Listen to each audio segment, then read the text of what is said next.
What is up? Happy Friday, baby. I'm ready. I'm ready for the rain. Bring it on.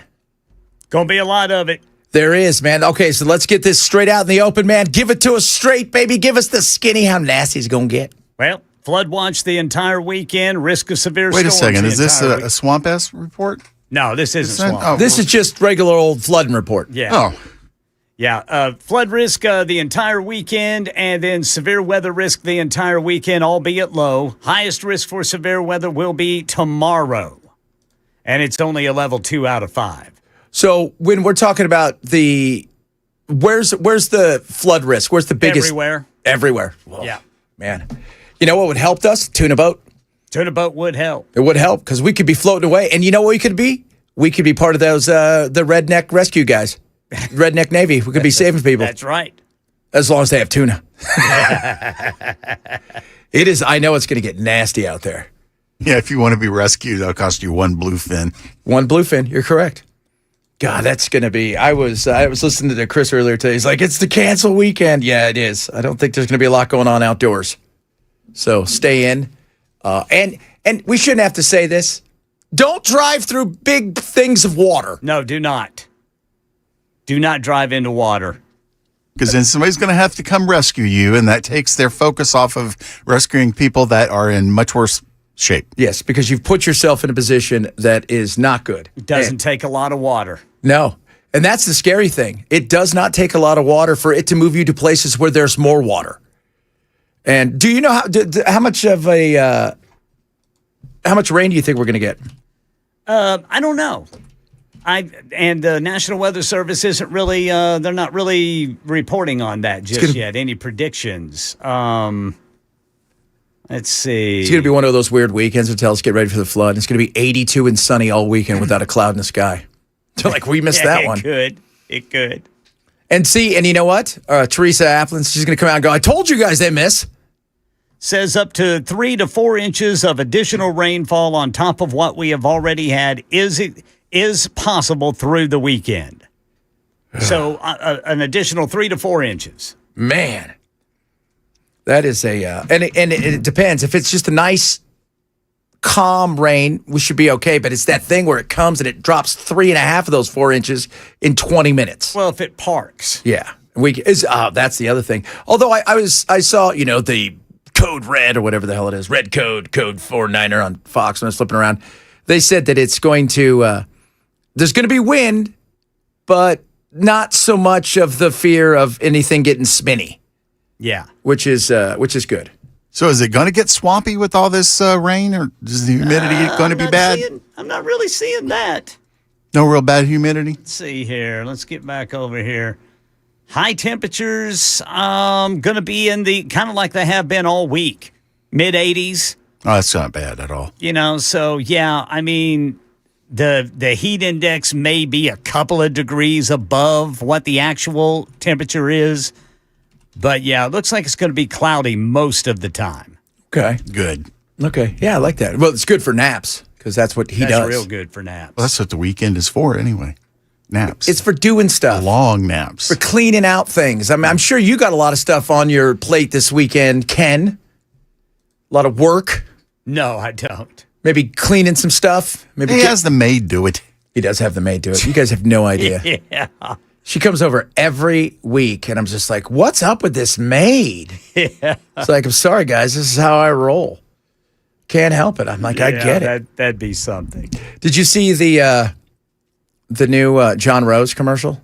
Yeah, Bell showed it to me. That's a pretty good commercial. If you guys haven't seen it, it's just basically the interview with the guy asking her, why don't you do interviews with us? And she's like, I'm talking to Tennesseans. And it's the awkward part when she gets into the elevator. It closes, then opens again, and it's all John Rose. And she just will not answer their questions. No. What do you think? What's that's the part? That's when she told the guy she was on federal time. Yeah, Fed time. It's like, it's the best kind of time? Fed time. My question, what do you think they're going to ask you that is going to trip you up? Questions. I'm talking to Tennesseans. But I mean, I think it's a fair, like, of all the, like, that's an honest question. And if I'm part of her team, because you're becoming a meme. Oh, yeah. You're becoming a meme.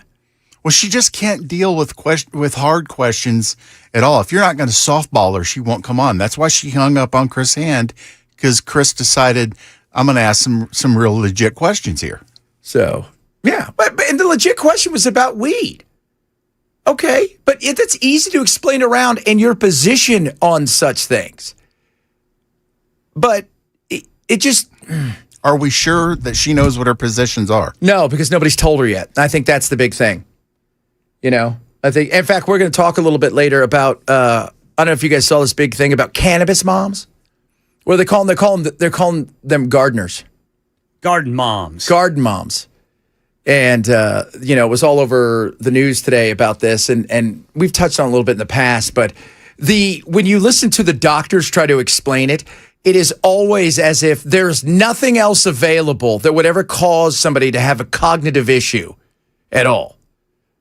Right? Like, nobody could ever have a drink at home and twist off. That's never happened. Yeah. And because they say the word moms, everybody always thinks, well, they're just smoking weed all day and they're letting their kid run totally crazy. And the kid's going to see that and start smoking weed when they're 7. Yeah, absolutely. 4460 says she's giving off some Kamala vibes. Yeah, but I'm thinking that. That's actually a pretty good comparison. Yeah. Who the weed mom? No, not the weed mom. She'd probably do a better job. Oh, Marsha. Wouldn't that be funny? The weed mom get up there and just take a hit and she'd be like, all right, let's talk about it. I'm still stuck on the weed mom. But because the word mom is in the title and they're talking about their life, you never see the kids when they're smoking weed or taking a gummy.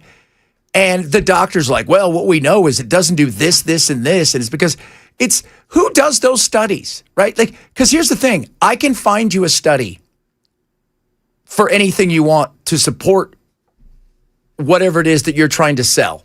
I remember, who was it? Coca-Cola, I think it was Coca-Cola, actually went and said, hey, guys, can you do us up a study of why Coca-Cola is good? And one of the things they came up was like electrolytes or something. But you can find something. But you're talking to their competition. That's the funny thing. If you know what you want your end result to be, it is so easy to back research it. That's why polling is so bad. Because how I word the question will lead me to the answer I want. One way or another. And what are those, remember those when you have to do those, well, we all have to do them here, right? We have to do those like HR questions, whatever, those things that make you go through. Do you strongly agree? Somewhat disagree? Kind of agree? And you're like, I don't even, what am I agreeing or not agreeing or kind of agreeing with? Because they're looking for vaguish answers to vaguish questions. Oh, so frustrating. Hey, did you hear about that guy that got all sucked out of the airplane? Another one? Yeah, Ryanair. Oh my! That's the southwest of Europe, and Ryanair is cheap too. Like, it's one of those things where if you want to fly to London to Scotland, it may only cost you like $25. But the window flew out and it sucked a guy straight into it, and he's in the hospital. Goodness. I know. God, that's not what you pay for. I wonder if he had to pay $250 for his damn bags. But that is, do you remember those years ago? Remember the Hawaiian Air where the top ripped off?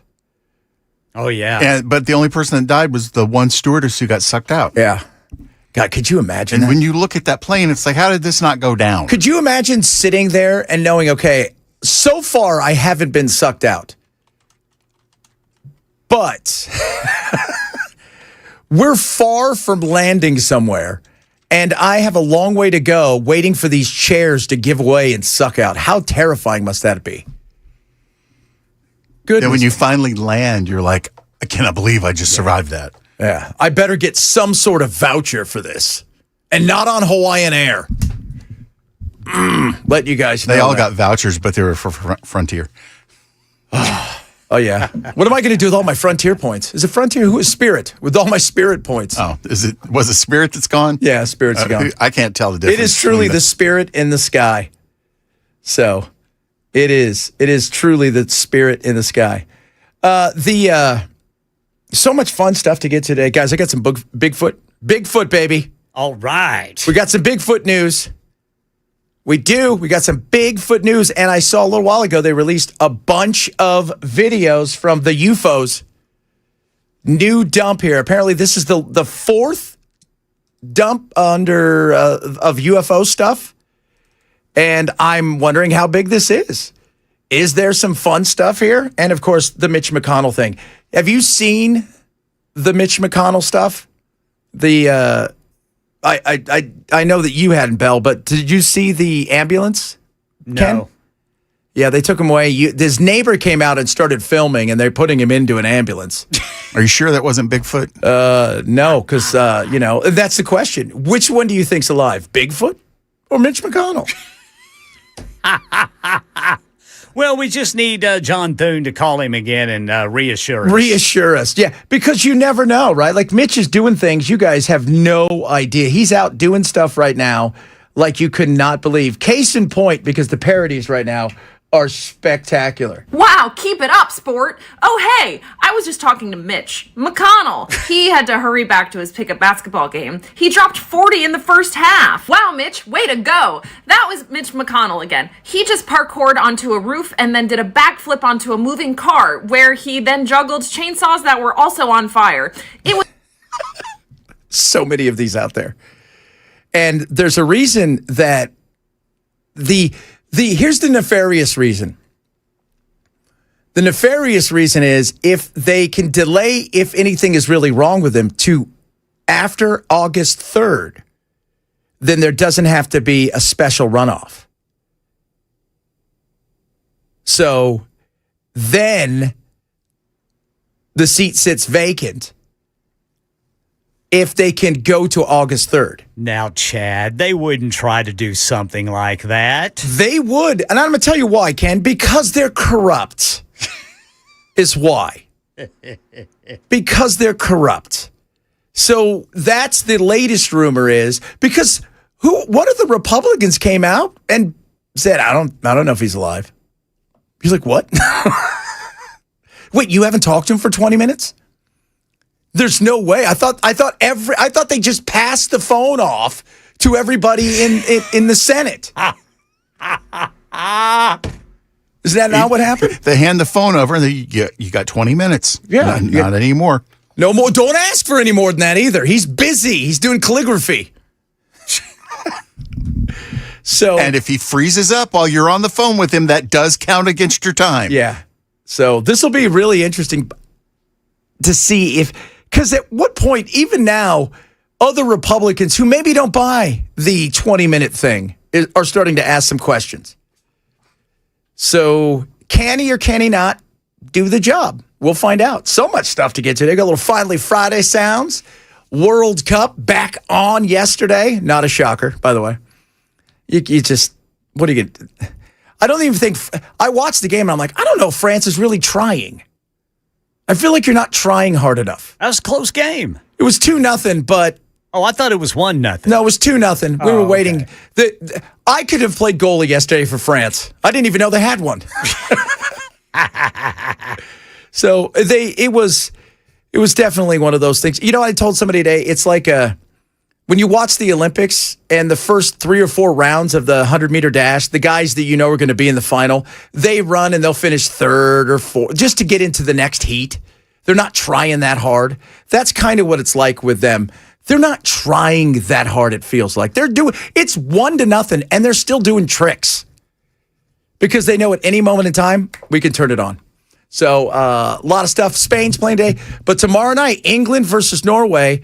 And already there's some issues with the game potentially being delayed or could even be moved to the next day because of what we're about to get times 10. Ugh, and the heat. Ugh, gross. Because they're going to have feels like of 110 on the field during game time.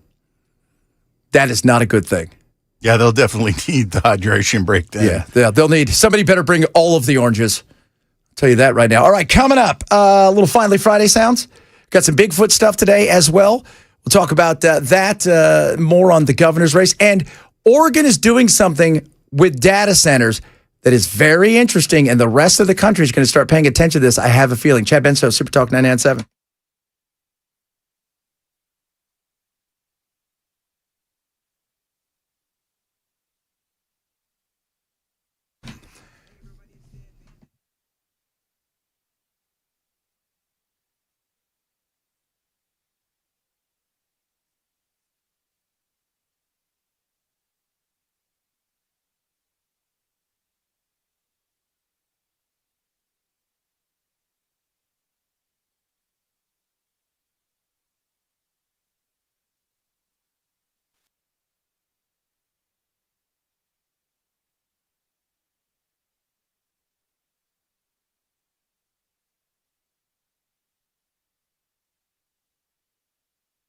The guaranteed offer is the simplest, least stressful way to sell your home.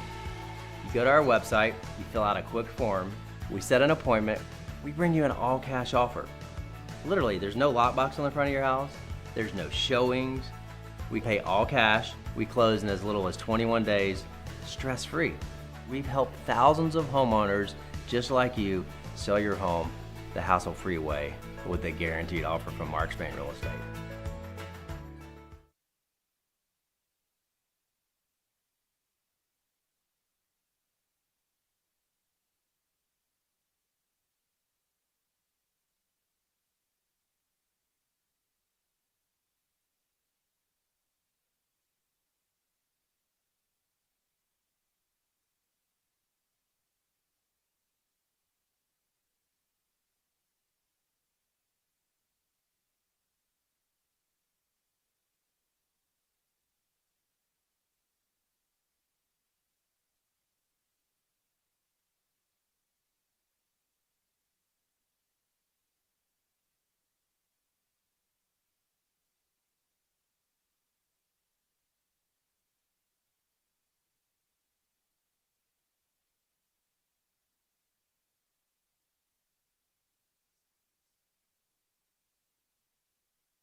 Angel.com/Benson. Get yourself premium membership from Angel Studios and get yourself 2 tickets to see Young Washington in theaters right now. Get full access to all of the library they have and get yourself 2 tickets to upcoming releases. And I will tell you, I was told about an upcoming release that every one of you is going to want to go see. I was told that a little while ago, that you're going to be the first to go see. And you got to do this. It's awesome. The movie itself, Young Washington, is incredible. It focuses on his young life when he's in his early 20s, struggling with everything from faith to courage, and before he became the general and the leader that we know him to be. So sign up now. It's just $15 a month. Normally, it is $20 a month. You're saving 25%. It is the premium guild member from Angel Studios. Go to angel.com/Benson to get yours today and get those 2 free tickets to Young Washington. Angel.com/Benson. All of Middle Tennessee under threat of severe storms and flash flooding today and the entire weekend. We got a report on that. And Tyler Robinson's week-long preliminary hearing in the murder of Charlie Kirk wrapping up in Provo. These stories and more at 12:30 on Super Talk 99.7 WTN. Oh, kids. I think it's fair to say that it has been, as we would like to say, a week. As we said every single week. Thank God it's finally Friday.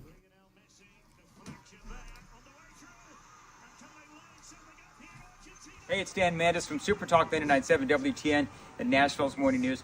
I'm here with Chris from USS, United Structural Systems. He's checking out my basement, my foundation, my crawl space to see if there's anything wrong. Fingers crossed. All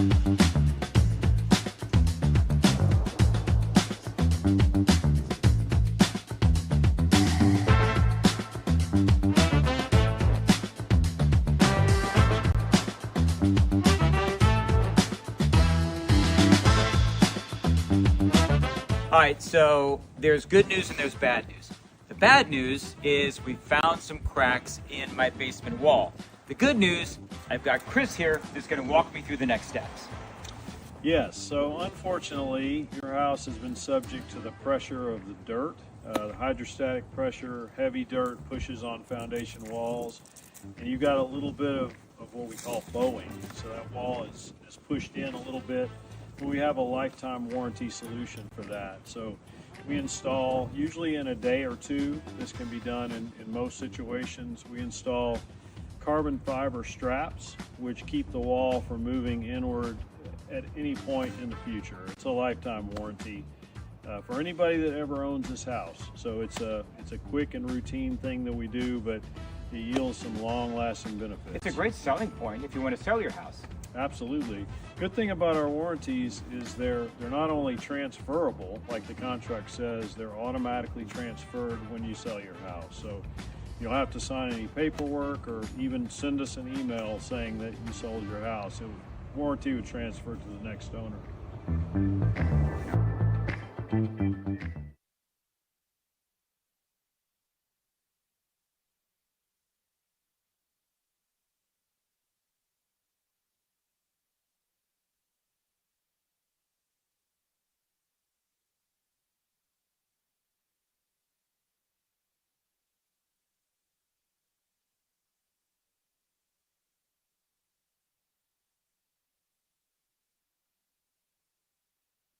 Dogs, you know, the usual. Everybody's like.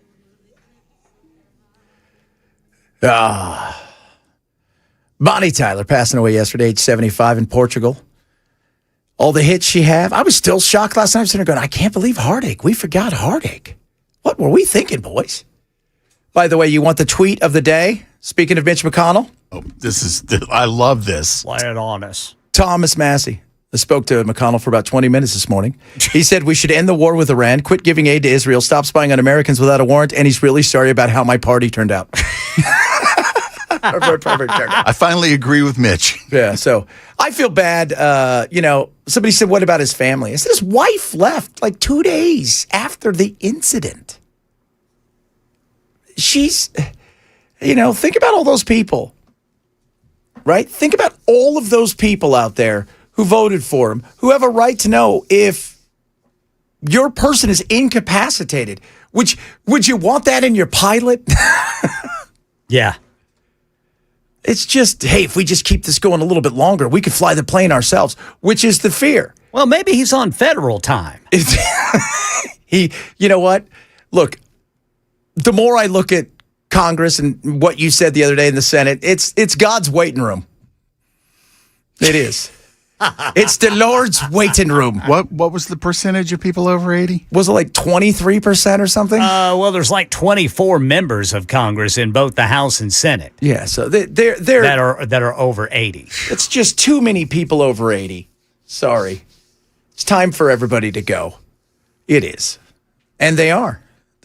The Lord, Mitch, just tell us, right? But will he? Will he be? Because my fear is, who's behind this? Who's doing stuff? You know that lady we talked about earlier yesterday in Texas that was in the memory care facility?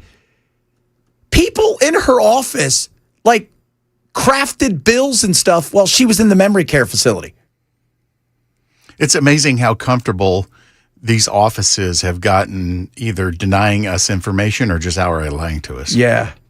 Yeah. Well, yeah. I mean, it's. This is my job. I'm owed it. I'm deserving. Shut up. Yeah. Well, it's being able to have all of the power in and around without having to have all of the other stuff that goes with it. It's a club. It's part of the club. Coming up, a lot of stuff to get to still today. Got some of your text messages. Bigfoot. What is Oregon doing with the data with all the new data centers going in. Something rather interesting that several states are looking at, and I have a feeling we should be one of those states maybe here as well. Chad Benso, Super Talk 997.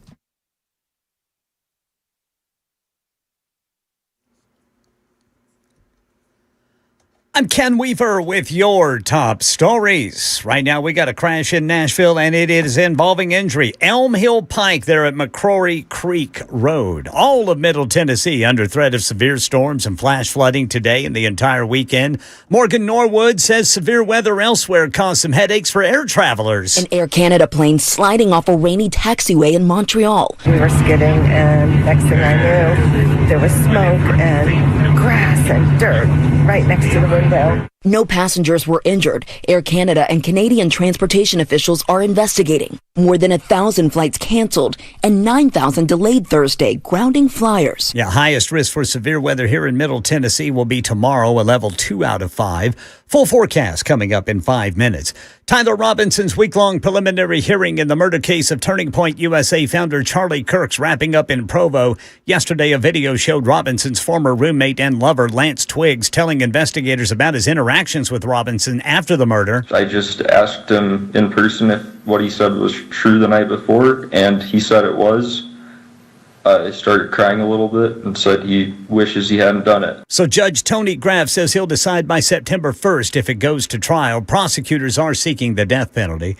And President Trump says he's not going to sign that bipartisan affordable housing bill approved by Congress, but he's not publicly saying he will veto it, which, if he doesn't veto it, it will become law at midnight. The president says he's protesting the Senate's failure to pass the Save America Act. The bill's designed to address housing affordability by encouraging home construction, reducing certain regulatory barriers, and limiting some institutional purchases of single-family homes, like corporations just going in and buying up a bunch of homes. That's the latest news. Weather is next. I'm Ken Weaver, WTN News.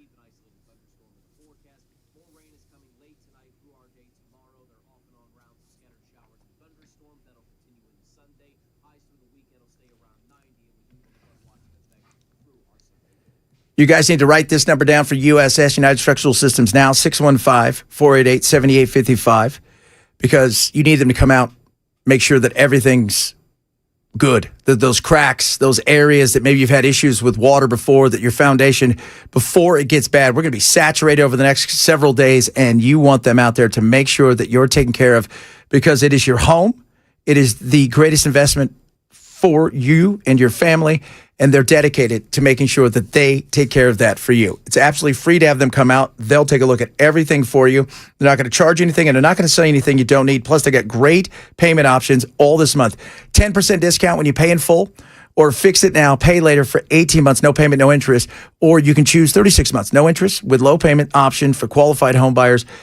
Homeowners, do not let this get too bad, because as we know, something small snowballs. USS is going to stop before it becomes that. They're dependable, they're trustworthy, they're USS. Give them a call now and learn more. 615-488-7855 or online at USSTN.com.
Da-da-da-da-da-da-da-da-da-da-da. 6727 text in says, if Mitch turns out to be alive, will you be humble enough to own it? What? Own it? Well, first, and I said, I think he's dead? I don't think he's dead. I think that's a tough one to, but do I think that he's potentially at a point where he's incapacitated? Yes. And yeah. If he was dead, there would be nothing left to protect, really, and they could just say it. Well, no, because the whole thing is you got to try to keep him alive long enough to get past that August 3rd thing where they can't replace him via a special election. Because that's what we do. That's who we are, folks. It's what we do. No doubt about that. We love these kind of things here. I don't know if you guys are aware of this, but a lot of issues out there with the data centers. And Oregon is doing something rather interesting. They've decided, hey, data centers, yeah, we want you to come here if you want to. By the way, you're basically going to buy everybody else's power. Some PGE customers could see a decrease in their utility bills starting Wednesday. I like that. It's good for me. That means more money in my pocket. The Oregon Public Utility Commission approved PGE's updated rates, which would lower costs for residential, commercial customers, and other industrial customers, while increasing costs for large data centers. Yeah, that's what they're going to do now. They're going to say, great, you come here. Here's the thing. We're going to overcharge you to make sure that you don't drive up rates to the point where everybody else has to pay for the issues while you get to enjoy all of the stuff that you've been promised. Here's a breakdown of those rate changes. For residential customers, it would be a decrease of about 1.3%. The PUC says for the average customer, that comes out to about $1.91 less each month. But large data centers will see a 29.7% increase. I think the data centers are clearly using much more resources than the average business, small business, household, and it's only fair that they pay their fair share. PUC says the change was made under the Power Act. The legislation was signed in 2025. It ensures the cost of serving the energy needs of data centers is not shifted to residential or commercial customers. We do this what's called cost allocation, taking the cost of running the utility and trying to put it with the customers that caused that cost as best we can. When creating legislation, PUC says lawmakers put data centers in a separate rate class away from business and residential customers. Their job should first and foremost be to serve customers and people. People come first above data centers. And how would people feel about that? If the data centers were all of a sudden forced to pay a much higher rate. See, because as I go over all the stuff, because it's evident now, by the way, yesterday, the DC Blocks has got this. It's the eminent domain is the Hail Mary that's left. They've kind of cruised through all of the committees they have to go through to make sure they get everything signed off on, the work and everything. It's pretty evident that that's it. So now the question is, okay, in the future, are you going to, first of all, you're really going to do eminent domain? But in the future, is this the way? I think so. Several states are looking at this. And it's not about whether or not, because a lot of it is also, it's the NIMBY, right? It's not my backyard. It's not I don't want it here in my backyard, which is understandable. If it drives your rates up and potentially your housing prices down, nobody would want that. But if they came into an area and it was going to knock your rates down a decent amount, how would that be? This is what I think you're going to see more and more do, because what it's going to make them do is go, okay, now we've got to make a decision on how we're going to address this. Because people don't understand, do you know what these things do besides just power the AI? They mine for Bitcoin. Big time. So they're mining for Bitcoin. They're doing all of this stuff. And yeah, we should have some sort of say in the price stuff, because we're the ones who get gouged. And since the beginning, I've been telling you guys with the data centers, the prices See what's going on. So we did a breakdown yesterday. I called because my uncle and I, we have our company, but we have people who data centers is kind of what they do because they're nerds. And they're also, their whole thing was back in the day, what is it? It's better to be the guy selling the shovels than the guys looking for gold. And so the breakdown of the data center cost in the future, because that's the big thing. How long until these things become self-sustainable? So my buddy, he shot me over this. He said, look, the next 4 years, the grids, they're going to be put to the test. You will see it probably towards 2030 where it begins to be improving a lot and the grids will be managed better. By 2035, he said the amount of power technologies that are out there are tremendous already, but it's going to take time to get to those places. But when you're trying to survive day to day, a 25% jump in your bill is huge. So we'll see. We'll see if we do it here. Somebody says, stupid question, Chad, 2531. It's not a stupid question. What do you mean by mining? So mining of a Bitcoin, the best way to describe it is it's building its own little Bitcoin, if you will, searching for little things to get a Bitcoin, putting it together a kind of inch by inch. So, think of it as mining. That's what they call mining for Bitcoin. So, and after it's done so much, you will have its own Bitcoin. It's created its own Bitcoin. It's found its Bitcoin. And that's the best way that I think you can describe it. It's kind of nerdy thing, but and so with this kind of power, these things can mine so fast, which is crazy. Jason, I wanted to get into mining for Bitcoin, but like your tuna boat, I cannot afford an excavator. Yeah, those things are expensive. You lease, Jason. You lease. By the way, Jason sent us a picture of Mitch McConnell, like the famous Anderson video in Bigfoot, where you see Mitch and he's walking and he's kind of looking like the Anderson video, the old 1969 film. Yeah. Wandering around Kentucky. Wandering around aimlessly. Speaking of Bigfoot, boys, you ready? There's a dude named Snake. Pliskin? I wish. He kind of looks like that. He's everything you thought he would be. He found a Bigfoot. Well, I found it west of Old Fort Central Adirondack Park. And the reason I found it was just being in the right area where I could smell it because this body was decaying.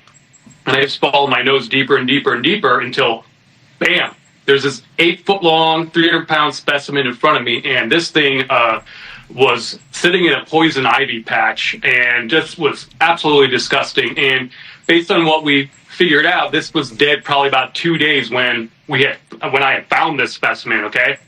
And what was interesting is next to this body were some larger footprints. And after speaking to a couple other experts, we determined that one of the causes of this specimen's death was probably from getting bludgeoned to death by a larger Bigfoot. So two. Yeah, absolutely. And this could have been over territory or mating. What? Yeah. So he's got a picture of it, and he had it at the New York Fair. Like 60,000 people have looked at this thing. I will tell you, of all of the crazy stuff I've seen Bigfoot-wise, this one looks the most interesting. Now, this is where it gets even more interesting. He actually had supposedly it DNA tested. Yeah, we had blood, hair, and fecal matter, and we just submitted it all and got that done through a friend of mine who worked at the Cornell Veterinarian BioDNA lab. And the results came back, as you mentioned, 58.5% Neanderthal/Denisovan, and that I had to do a little bit of research myself to figure out exactly what was going on. But the Denisovan is a Asian kind of Neanderthal.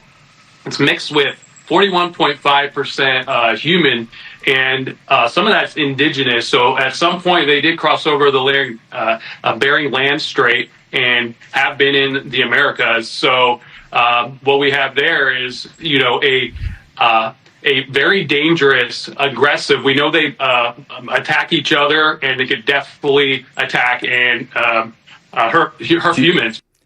Yeah. He thinks there was a mating issue. Like Jealousy. Huh? He thinks one of them saw a hottie and they threw down. And the other one killed it. And then it fell into poison ivy and then it stunk because it's been dead for a couple days. Now, if you don't believe this, he's got something for you. Can I just say that the people who do not believe in Bigfoot have something I call BDS, which is Bigfoot Derangement Syndrome. I agree 100%. Now, do you believe in... And he's not saying it's what was it? Is it Chewbacca? What is Chewbacca? He's a Wookiee? He's a Wookiee. Yeah. He's a Wookiee. I'm ashamed that you had to ask me that. What is the little ones? Ewoks. Okay. Are they cousins? Yes. Okay. Distant cousins. Distant cousins. So... Yeah, somewhere along the way, a Wookiee and a little woman got together. Just a little fella. Yeah. So he thinks it's some form of Neanderthal / human that has kind of survived. And the Adirondacks. Well, where else would you survive? You know, the Adirondacks is good. As good a place as any. Now, Ken, you're from Oklahoma, which has one of the highest sightings per capita in the nation. For Bigfoot? Yep. Yeah, a lot of Native Americans out there claim that Bigfoot is a real deal. Yeah. I've never seen a Bigfoot in Oklahoma. No? I've been out in the woods in Oklahoma. Yeah, people think Oklahoma is this barren wasteland. Yes. Of nothing but oil, oil rigs and... rednecks. Yeah. And Oklahoma State and Oklahoma. Yeah, there's a lot of woods. And southeast Oklahoma, where you meet with, it's like a four-corner area. It's southeast Oklahoma, Texas, Louisiana, and Arkansas. There are some very, very remote areas down there. And some actual, I don't know if they're mountains, but they're big hills. And that's where a lot of folks think there may be some Bigfoots. Big feet. Big feet? Big feet. Bigfoots. Bigfoots? So you've never run into one? I've never run into one. Oh. Not that I know of, anyway. And you haven't, I'm sure, Bell, amongst your many travels? No, I'm not a believer in any of that. That's what I'm thinking about you. I think by now we would have seen a Bigfoot. Would we? We would have a Bigfoot by now, wouldn't we? I don't know. I mean, God, they just think about all the lowland gorillas we found, like 20 years ago, 30 years ago. They're all over here. There's like 20,000 of them that we didn't even know existed. So, but if there was thousands of them, yeah, we would have. If there's only a small smattering, maybe not. I want to believe that they're out there hanging out with the UFOs. Wouldn't bother me if there were Bigfoots. No. That'd be kind of cool. All I know is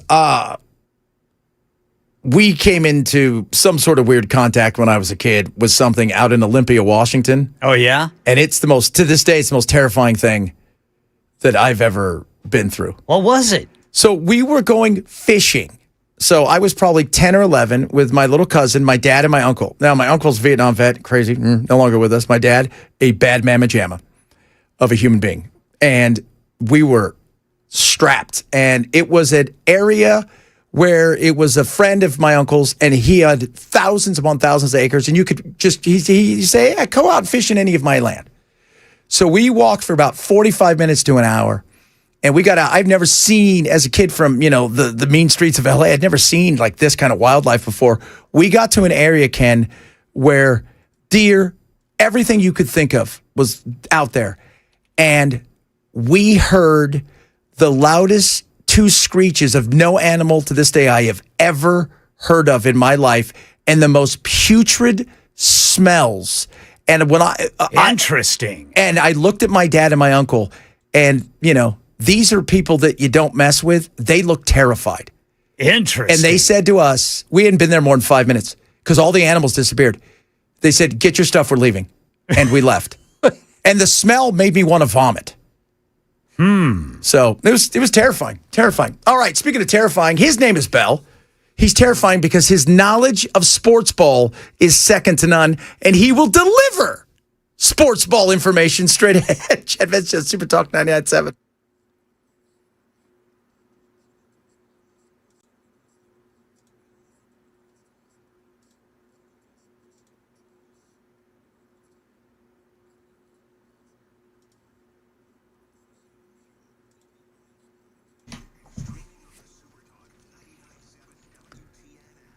Bork Capital right now.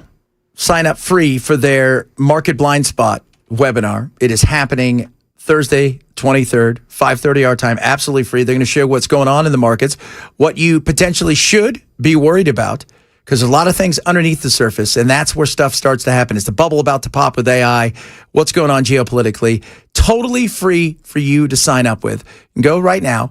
It is called the Market Blind Spot, 5:30 our time. My buddy Zach lead it. They're going to show you everything about what it is they do, lower risk, lower cost, lower volatility, and how can they get you the most upside potential. Sign up today. Go to knowyourriskpodcast.com, KNOW riskpodcast.com for Bork Capital's Market Blind Spot webinar, 23rd of this month, 5:30 our time.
We're under threat of flooding and low risk of severe weather today through the entire weekend here in Middle Tennessee. And if it's a dinner party or a rainy cookout on your weekend agenda, we'll tell you what you need to look out for when it comes to this explosive diarrhea parasite running around. That's coming up at 1 on Super Talk 99.7 WTN. Every single day he brings it to us, Emmy Award winning. Couldn't get any better, Bell. Now it's time for Sports with Bell. When you need to know sports information, you turn to the guy who calls basketball shooty hoops. Let's talk some sports with Bell.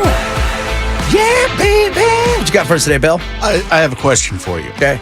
If soccer is so much bigger in the rest of the world, and obviously we're hosting the World Cup, why are they not starting these games earlier so that people like in Portugal and Spain and France and London, England, they can all actually see them at a decent hour. Because you want it, first of all, we're hosting it, so you're not going to play the game at 9 in the morning, 8 in the morning. No, but like 11? No, and then you got to also give the players the opportunity to have a normal day like they would back home playing. So, what the hell with the players? Well, that's an interesting thing to say there. I mean, they're playing kicky ball. They just tell them they just need to do what they're told. Yeah, but see, those other countries, they are making it to where their people can watch those. Not only can watch, you got to think about it like. And they just are watching. Yeah, like Spain, right? They're getting ready to play here. It'll be 10 o'clock. They're just getting ready to go to dinner at 10 o'clock. Yes. In Spain? Oh, God, dude. Some of them wait until midnight. They don't go out and start eating till 10 or 11 because everything's closed between noon and like 4. Y'all Spaniards are weird. Y'all Spaniards are weird, saith Bell. So, yeah. So, no, but it's also, we're trying to get the rest of the world. It's hard to get that perfect time so everybody could watch it. And speaking of ratings, I don't know if you saw this, Ken. The ratings for Monday's game, 50 million. 100,000 watched. It is the largest. Just in the U.S. Yep, just in the U.S. The largest non-NFL game since 1994, which was Tanya Harding and what was the Nancy Kerrigan. Nancy Kerrigan. Anyway, so now that we're down to the final 8, who do you think's going to win?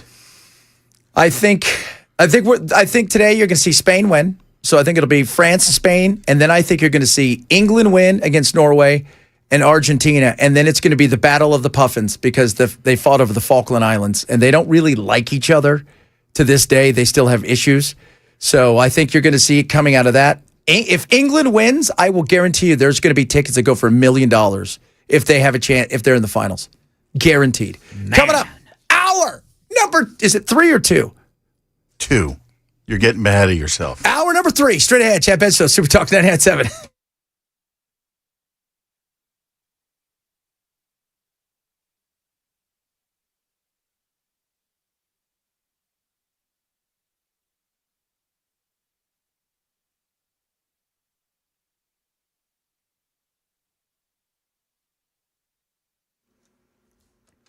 One o'clock on the dot. I'm Ken Weaver with your top stories, and we're under threat of flooding and low risk of severe weather today and the entire weekend. Got the full forecast coming up in 5 minutes.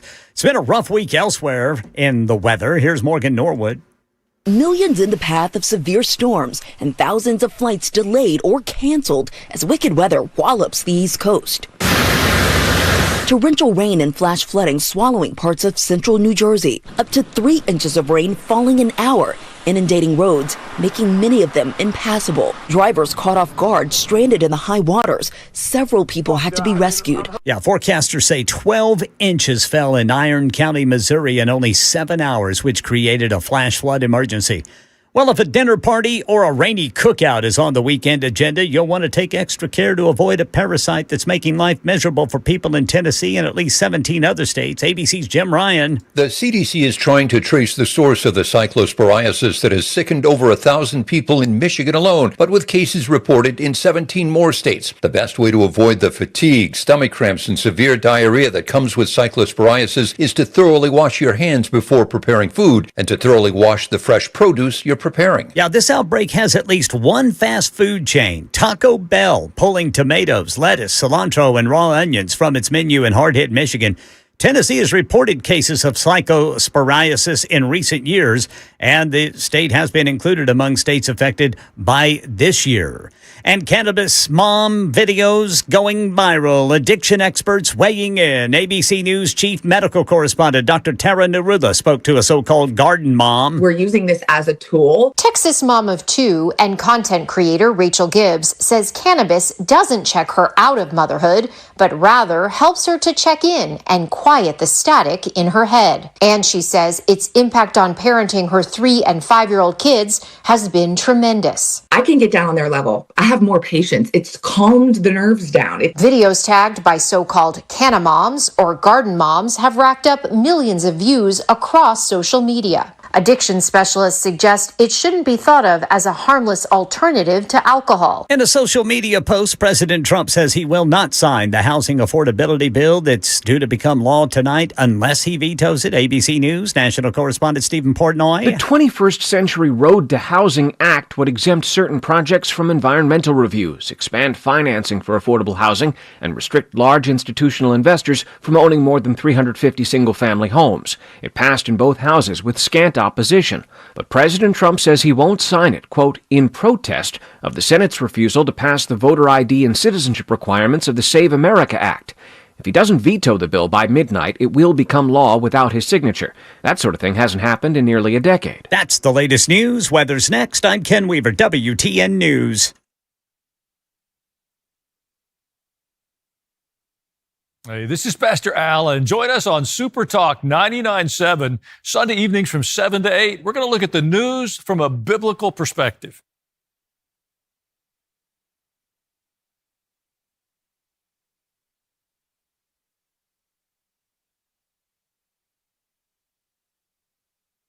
Hey, it's Dan Mandis from Super Talk 99.7 WTN and Nashville's Morning News. I'm here with Chris from USS, United Structural Systems.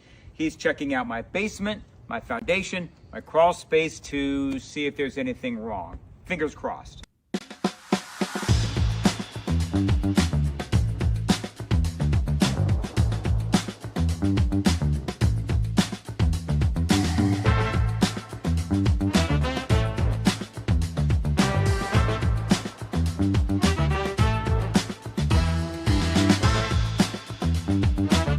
All right, so there's good news and there's bad news. The bad news is we found some cracks in my basement wall. The good news, I've got Chris here who's going to walk me through the next steps. Yes, so unfortunately, your house has been subject to the pressure of the dirt. The hydrostatic pressure, heavy dirt pushes on foundation walls, and you've got a little bit of what we call bowing. So that wall is pushed in a little bit. We have a lifetime warranty solution for that. So we install, usually in a day or two, this can be done in most situations. We install carbon fiber straps, which keep the wall from moving inward at any point in the future. It's a lifetime warranty for anybody that ever owns this house. So it's a quick and routine thing that we do, but it yields some long-lasting benefits. It's a great selling point if you want to sell your house. Absolutely. Good thing about our warranties is they're not only transferable, like the contract says, they're automatically transferred when you sell your house. So you'll have to sign any paperwork or even send us an email saying that you sold your house. Warranty would transfer to the next owner.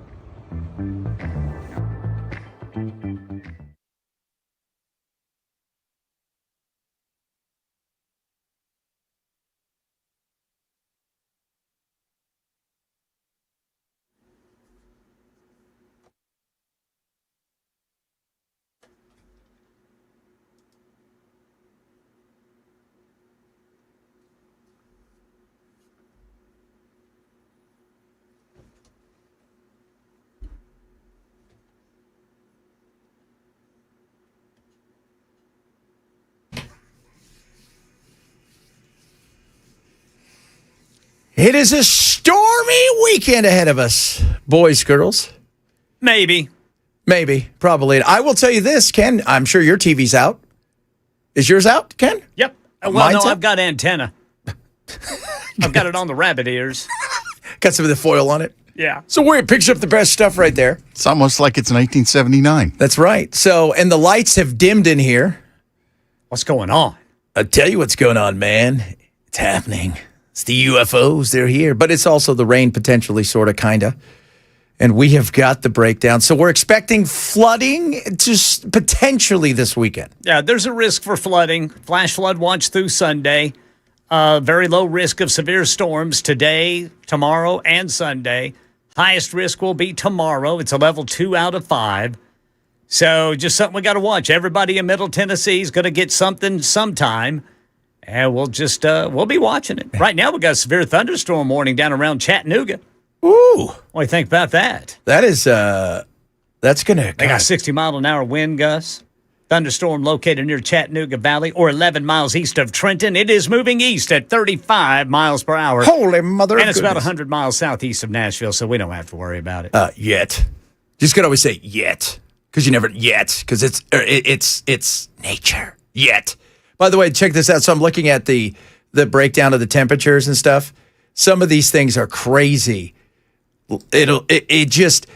In the places that rain's hitting, it'll say 91, 74 for an hour, and then back up to 91. Yeah. And you're like, be prepared, people. Be prepared. We're not expecting any of the spinnies, as we like to call them. You can't rule them out. No, you can't, but it's more the wind is And what we're rain. hearing. Yeah, and rain. And the rain. And as we have to explain it every hour, and we're going to do it again, if there's standing water, stay away from it. Don't drive through anything. If looks like there could be, I could get through it because everybody thinks, I could get through it, right? With my little, my car should be fine. Only Hyundai Ken's Elantra. Elantra can do that. Little Hyundai Elantra. Yeah, take the long way around. Otherwise, you may be leaving your car in that water. Yeah, and You or may wind leaving up yourself. might wind up on the TV news. Yeah, yeah, you don't want embarrassingly so. that. Embarrassingly, because we will make fun of you. And first responders won't be happy with you. No, they weren't. Because that puts them at risk. Yeah. After they save you, they'll laugh at you. That should be the rule. And then they say, did you listen to the Chad Benson show yet? Did they tell you to do this? They told me not to do this. Well, you should have listened, is what they'll say. You should have listened. Now we're not even going to tow your car. It's just going to sit here until you can drive it out. Yeah. So I'm curious about how much we actually get. Because Could be 3 to 4 additional inches on top of what we've already had. how much have we had this year? Because I know we're behind. Oh, I have no idea. You know what, Ken? You're the weather wizard. We've had several inches. There you go, ladies and gentlemen. That guy right there is a professional. That's all we're saying. He's a pro. So this weekend, though, definitely, I think the best bet is stay in. Nah, get out and enjoy yourself. Just don't drive into any water. People can't help themselves, Ken. You know that. People just, what's the worst thing I can do? Let's do it. That's the worst thing? Yeah, that's the worst thing. So as of now, be careful out there. That's all, though, we're saying, for real. Because, especially if we're getting 3 to 4 inches, it doesn't sound like a lot, but when you've already had tons of water, stuff saturated, it fills up quick. Next thing you know, boom, it gets ugly fast, and then your car's floating away. If we get the type of rainstorms that just park over somewhere, that's where it gets dangerous. Yes, big time. And hopefully that's not going to. Hopefully these things move through. They drop some rain. We need it, and it moves on, and everything is good. Hopefully, fingers crossed. Meanwhile, Iran. Do you guys know we're still fighting? Kerfuffling. Thank you. God, did you guys know that? Yeah. So we're kerfuffling still. The rumor has it that. So the people I talked to last night, who were pretty good at this, kind of give me more than just a little bit of good information, said that this is what they expect for the next several weeks and potentially months. Bomb. Did nothing. Then bomb a little bit more. Did nothing. Bomb a little bit more. Then hold back come right around Labor Day because you don't want the prices to go through the roof. Then pick it up again potentially if they haven't come to some sort of agreement. God willing, everybody, cooler, calmer heads prevail. And then take that up until September, end of September, early October, because then you have, of course, the midterms. And then after that, depending on what happens with the midterms, who knows what could happen. And so it's unfortunate. They're still talking, even though there are setbacks, which is good. Technical talks about Iran's nuclear program are continuing. A U.S. official telling ABC that the United States is still committed to finding a resolution so Iran can never possess a nuclear weapon. But there has been no evidence of progress. And with the missile strikes this week, only major setbacks. but they're still talking. So I don't know.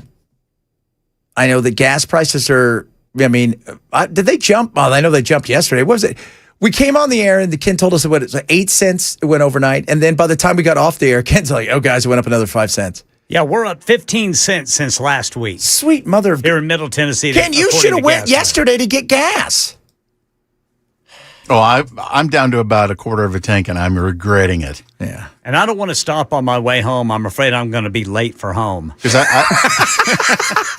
You can never be late for home. Oh, yes, you can. I know. But the place where I buy gas was at 314. I think it was Tuesday. Yeah. And now it's at 344. And I know 30 cents doesn't sound like a lot, but when you're filling up your gas tank, it hurts. It does. Well, yeah. think about it. If you put, $3 here, $4 there, and the cost of everything else that could be rising. Hey, you guys want to hear a crazy story? Let's hear it. I was, for whatever reason last night, after my 50th gazillion interview I was doing for my national show for just some goofy stuff that we do every week with my buddy Jim, who's awesome, comes on our show every week to talk about politics and pop culture. We usually talk a lot about wacky pop culture. Afterwards, I'm like, I couldn't sleep a little bit, so I was flipping around. I was reading this thing and then watching this stuff about Port Moresby, which is in like Papua New Guinea. It's like the most dangerous city in the world, like one of the top 5. And when you land at the airport, they pick you up, the hotel that you're going to be staying in, because otherwise you're never going to get there. And usually the hotel is armored vehicles. Like, that's how dangerous this is. But the taxi people that take you around, they stop every hour or two to put gas in, and they only put like $2 or $3 in at a time. And the reason they don't put any more, because bandits will come steal all their gas. So the bandits have learned that if you fill up your tank, go steal all that gas in that tank. But they know that the taxis don't have that much, so they're not worth stopping? Yeah. That's what we don't want to have happen here. Because my neighbors were getting mad when it got really expensive and I was stealing their gas, even though I didn't need any because I don't drive anywhere. I just want to see if I still could do it. Were you reselling it?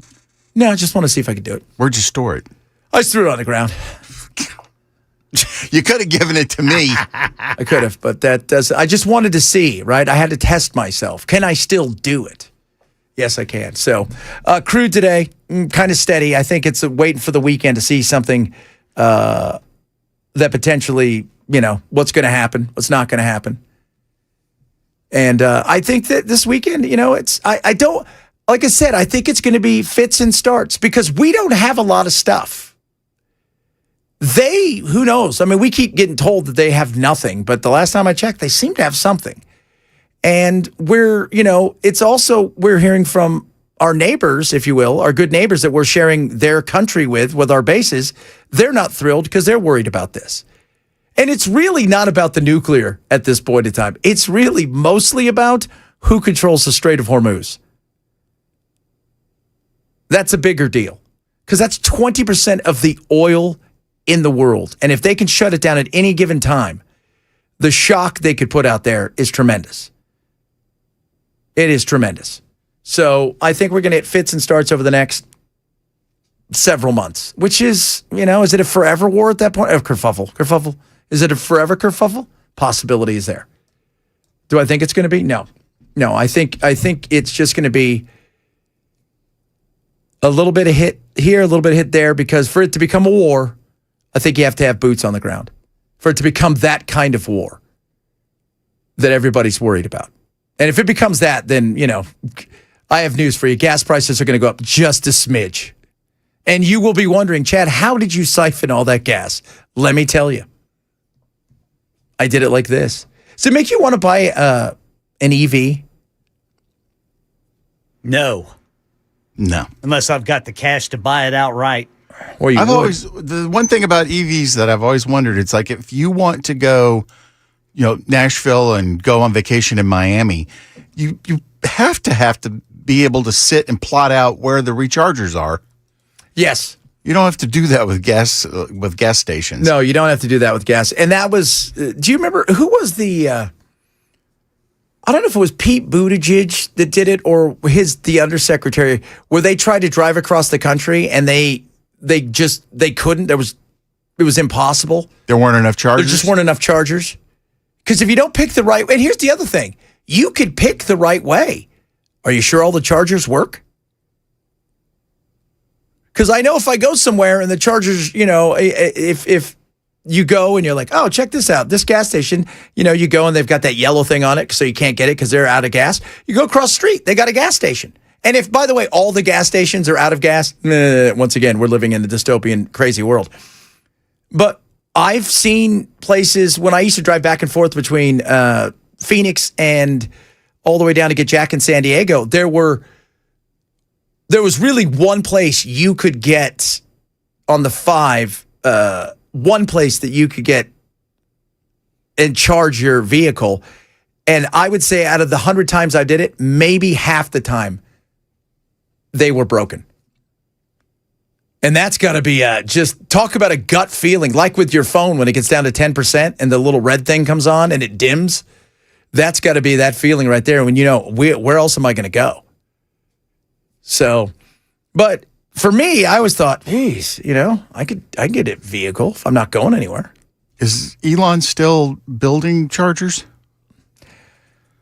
You don't hear about that anymore. No, and I'll tell you, my little brother, he bought his first Tesla like 3 years ago, and he bought another one last year, and he paid to have a charger put in, and they said, okay, it'll be, he bought it in like June, and they said it'll be November before we can put it in, right? So here's X amount of dollars, a credit towards, and so he would have to go plug it in at one of the grocery stores. They had. Well, don't they just give you a compatible charger that you can use at home now? Yeah, but it's a transformer type it's thing? It's not that good. And he to this day has never got his charger. They have to continue to give him credits towards it. So we'll see. Tesla will route you to the charger. That's good. But if you're in the middle of nowhere, that's the big issue. Or they route you to the charger that's broken. Yeah. And that's the other thing. If you need to go somewhere and there is, because like you said, they're not on every corner. Not yet. That's why I was looking at that Slate truck where you can design it yourself. But it only has a 200-mile range, but I don't go anywhere. I could fill that thing up, and that thing could be full for, I don't know how long. A long time. Because, again, I don't go anywhere. This weekend, I'm probably going to go somewhere. I'm trying to get Belle to, hey, Ken, I'm trying to get Belle to come out and do something with me this weekend. Starting to feel a headache coming on. Yeah, I know you are. All right, coming up, a lot of still some interesting stuff to get to. We're going to talk about those weed moms. Weed moms. More on the governor's race. That John Rose, that was a pretty good one. I don't know if it's going to make a difference. And if anybody's out there who's voting for Marsha, let us know. Text the line. Tell us why she's the one for you. Because I think we hear from a lot of people out there who are never voting for her. We don't get many that go, I'm voting for her. And the few that we have got, it was, well, if it's between that and a Democrat, I'm going to go with her. So, but if you are voting for her because you're enthusiastic, we'd like to know. Let us know. Text the program. Chad Benso, Super Talk 99.7.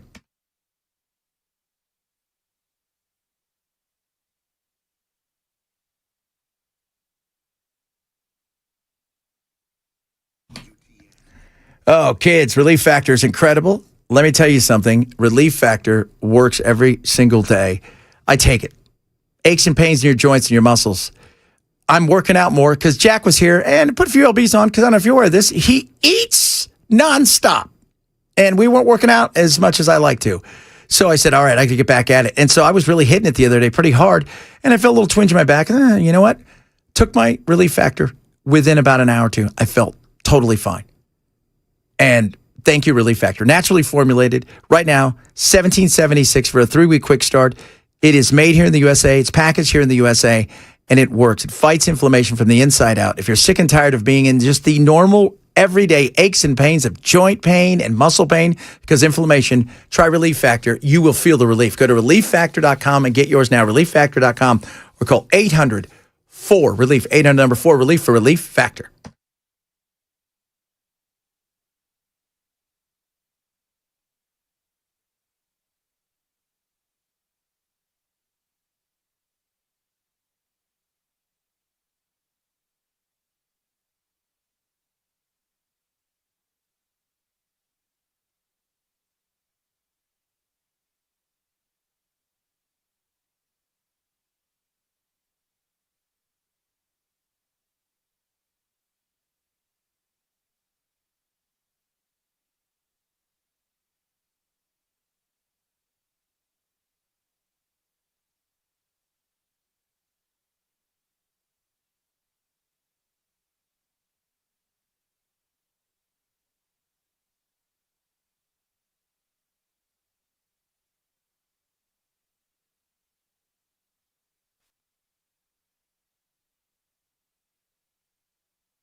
We are tracking the potential for severe weather and some flash flooding in Tennessee starting today, running all the way through the weekend. Goodlettsville police looking for a man they think may be armed, and they say he is dangerous after they chased him and he injured a couple of cops.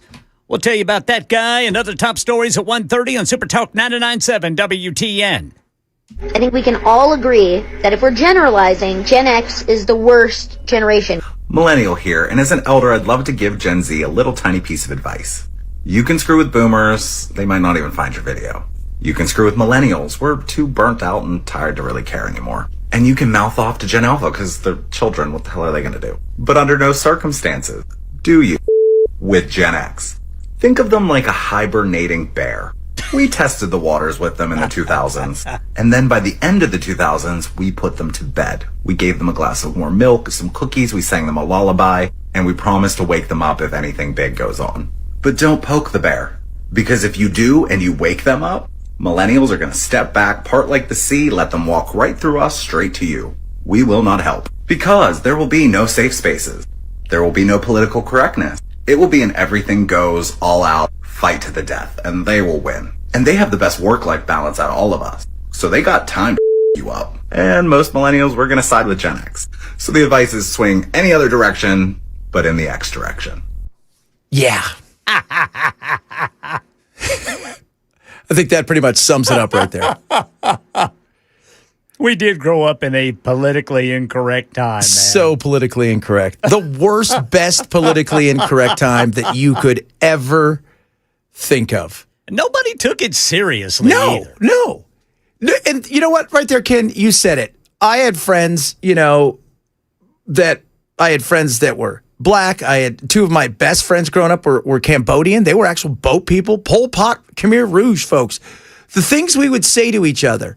And even now, I've had, from playing soccer, I got buddies who are, I got friends, one of my good friends who's black, and, he's just a friend. He grew up, he lived in my house on and off for a couple of years.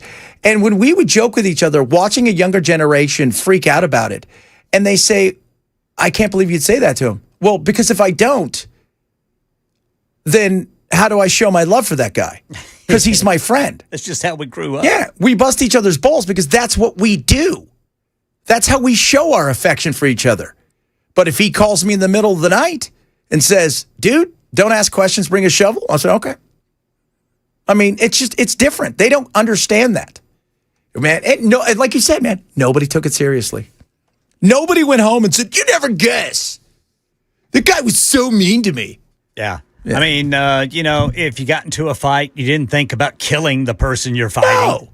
No, you would fight. You get pissed at each other. You swear never to talk. And tomorrow you'd be over at his house and you'd be doing stuff. Yeah. And it was like it never happened. Just a different time. And they don't get that. And it was okay to fight growing up. In fact, it was encouraged because you got to be able to stand up for yourself. Yeah. And not only that, not only stand up for yourself, but take away even the fighting is part of it. Okay, we solved the problem. We were so angry with each other, we solved the problem. And the problem, and a lot of times that wasn't even it. We had to solve all kinds of problems because nobody else was going to do it for us. Dude, I lived my high school years there for a while until I was maybe a late junior and senior. I lived at risk of getting my ass kicked every day. Yeah. And nobody ever said, oh, are you going to be okay? They said, hey, Weaver, come over here, man. We'll hide you. Yeah.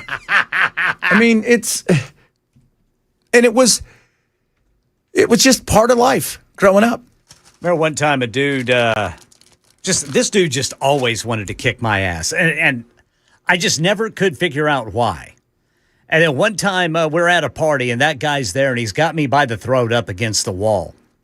All of a sudden, the guy throwing the party, who was as big as he was, grabs him and throws him over a couch and then goes over and kicks him in the head and says, leave him alone. And all the guy that was going to kill me could say was, well, you didn't have to kick me. And I went and I went and got my buddy and I said, dude, we got to leave right now. That is So that's just how I lived, man. Yeah. I mean, I got bullied all the time growing up. Because you were a little fella? I was a little fella. And because you probably had a smart mouth. Well, this guy's girlfriend liked me. Well, what's not to like, right? And he didn't like that. Did you dazzle her? Yeah. Nice. Yeah, she was pretty impressed with me. What's not to be impressed with? But then I didn't want to date her, and then she apparently told him. Oh, well. So that was it. So that was how she got back, right? She wanted you. You said no. Then she went back to him and said, he was mean to me. Yeah. Did you guys hear that right there? That's how he throws down, ladies. He'll break your heart and leave you. So you better watch out. Coming up, got some good stuff. Let's talk a bit about the what are they called? Gardening moms? Yeah, cannabis moms. Weed moms throwing their kids in wood chippers. Oh, and that's another thing, Gen X. Wood chippers can't hurt us. No, we're impervious to wood chippers. We are wood chippers. That's right. So we can go out and have as many goomies as we want. We'll talk about that, among other things, straight ahead. Jeff Ed Show, Super Talk 99.7.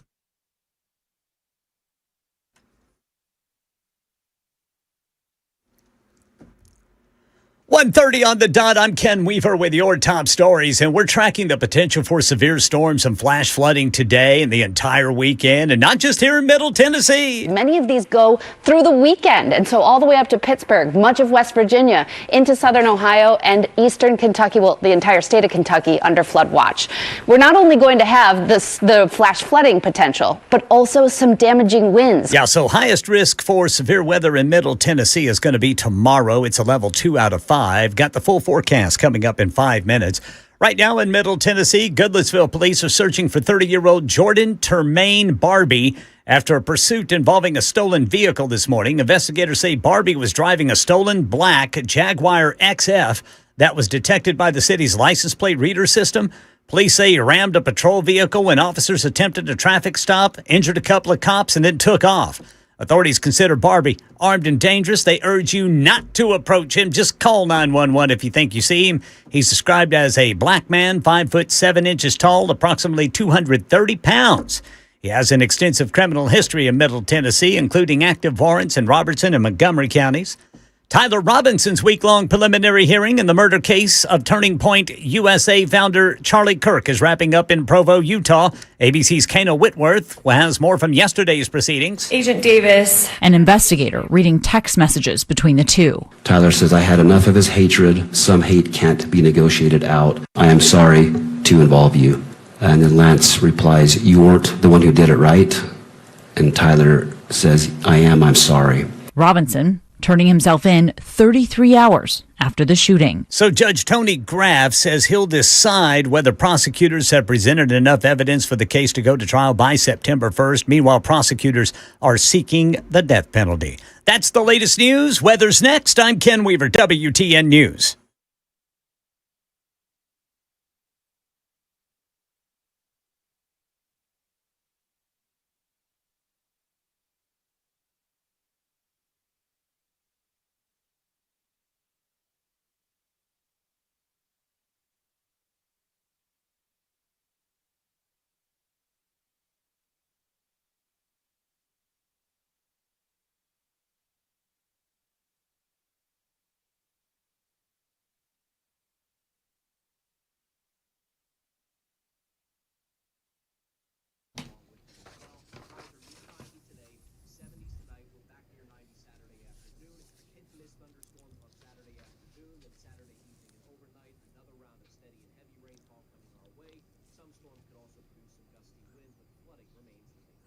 Middle Tennessee, you need to get ready because Busy Bee Plumbing, Heating, and Cooling is buzzing around with some of the sweetest deals of the season, including if you need a new HVAC system, you're going to purchase a select high-efficiency unit, get free air duct fogging and UV light home treatment to help keep your home's air cleaner and fresher.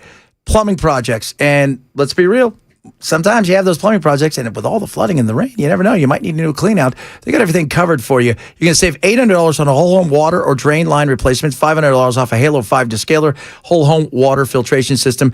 And here's some neighborly love. If you become, and when you become a Beehive Club member, you're going to be able to give one to somebody in your neighborhood, right? Little neighborly love for free. Gift one. And if you need financing, they've got you covered. Qualified buyers can get 0% financing for 18 months with no interest if paid in full within 18 months. Call Busy Bee today, 615-775-7833. Online at busybehvac.com today. Busy Bee Plumbing, Heating, and Cooling offers with a valid approved credit while applicable. Restrictions apply. See website for the details and disclaimers.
Can this, did you see, was it, they're worried about Taco Bell now may have an issue with this explosive diarrhea? Yeah, Michigan, in Michigan, where there are more than 1,000 cases of it, the Taco Bells there are apparently pulling some of their fresh vegetables just out of precaution because CDC still doesn't know where it started.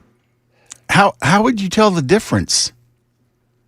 I don't know. Oh, I think what you're trying to be is funny here because if you eat Taco Bell normally and there's nothing going on, you're probably going to have explosive diarrhea. Correct. Thought that was very mean. Oh, I got you. Brother Bilal. They're like, at home, again, guys, let me just tell you how this works. Throw away all your vegetables. And never buy any again. Yes. Just eat meat and candy. Probably the best thing to do right now. I mean, it's the other day. I mean, I got some stuff at Walmart and I thought, I don't know. I got some salads. I'm like, a little bit of worry. Sorry, but I don't want explosive diarrhea. And that's why I don't want that either. No. It takes up too much time. It does. Not that I couldn't lose a few lbs, but not that way. Not that way at all, kids. So, we've gotten, was it just a few cases here, right? I don't know how many cases we actually have, but Tennessee is reporting that it is dealing with cases here in the 2026 season. So we are now one of 31 states now reporting cases of cyclosporiasis. Yeah, which we don't want to have. And everybody stop making fun of Taco Bell. I love the Bell. I love the Bell, too. Tell you something, I love the hell out the Bell. And I don't care, Bell, if you will. You even named yourself after them. No, I did Yeah, not. you did. You told me when I first started here, I named myself I did. Pito Taco Bell. No, I had nothing to do with Taco Bell. Mm-hmm. Yeah, you did. You told me that. You did. You've even got outfits that match it. Okay, if I did, I'll give you explosive diarrhea. Nope. And you can enjoy that. Buy your veggies from the Mennonites. No. Where would I even find a Mennonite with vegetables? Do they have Mennonites in Tennessee? Do they? They've got to have some. We've got Amish in Tennessee, I think. Oh. We got Space Well, Mormons. of course we have Amish. Where else are you going to get your mattress, Ken? Oh, yeah, that's right. Oh, boy. Well, they can make them and ship them. Maybe, horse and buggy Horse and out buggy, of that's a lot Kentucky of here shipping. in Tennessee. Yeah, that is. But I don't know. We've got to have them somewhere. There's a lot of land. There is. Wouldn't it be hilarious if all of these data centers ended up on their land because they were willing to lease it out to them? That technology. Hilarious. So I don't know. I didn't know if we must have Mennonites. We have both in Tennessee. Etheridge? Apparently. Again, I had no idea that they were, they're in Lafayette, and we love it. And we love it! The Space Mormons are here in Nashville. They have no problem with explosive diarrhea because they've already gone through their Thetan debugging. They went clear. They went clear. That's what they did. You guys want to get high? We're using this as a tool. Texas mom of two and content creator Rachel Gibbs says cannabis doesn't check her out of motherhood, but rather helps her to check in and quiet the static in her head. And she says its impact on parenting her 3- and 5-year-old kids has been tremendous. I can get down on their level. I have more patience. It's calmed the nerves down. Videos tagged by so-called canna moms or garden moms have racked up millions of views across social media. Addiction specialists suggest it shouldn't be thought of as a harmless alternative to alcohol. So, canna moms, right? Canna moms is what they're called. You want to get high? Oh, man, you guys want to get high? Now, the thought process is that, I can't believe, the attacks coming. I can already hear it, and I know the text messages are getting ready to fly at us. This is bad, this is evil. But what if they were chilling at home at night and they wanted to have a drink of wine? Would that be bad? Would it? Are they smoking weed in front of their kids? No, they're just blowing it in their face. Shotgunning. Hey, kids, get that avocado. Bring it over here. I'm going to show you guys how to do something. Avocado. I'm going to show you guys how to make a pipe. An avocado bong. No. And if it makes you, it goes back to this. As an adult, if you're not doing anything, and that's what the doctor in this thing continues to say, well, you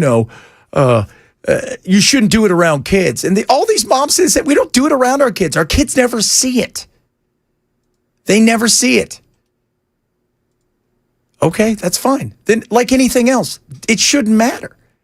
But of course, that is literally no different than saying you shouldn't be having sex in your house. Your kids might see it. Yeah, that's true. We happen to be engaging when it's 11 o'clock at night. Our kids are asleep and our door's locked. No, we like to do it right in front of the television when they're eating their cereal and what? That's just they're watching Bluey. Yeah, they're. Hey now.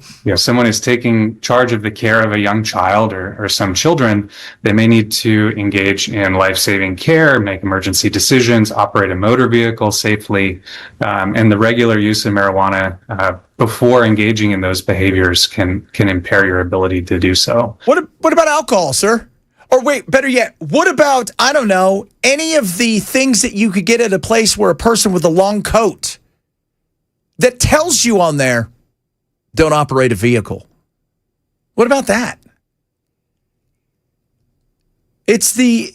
All of these things are done, these studies are done by who? They're done by people who have skin in the game because they don't want marijuana around. It's amazing how often you get a study from pharmaceutical companies that turns out to be in their favor. That is crazy, isn't it? Yeah, it's just nuts. It is absolutely. It's a coinkydink. You think? You think that might be just a coincidence? Look, we just happened to do this study, and it just happened to says your stuff is sucky and evil and will cause you to fall into a wood chipper. Nelson just said drinking a seltzer and playing with the kids is awesome. I started having as much fun as they are. You guys want to start a business?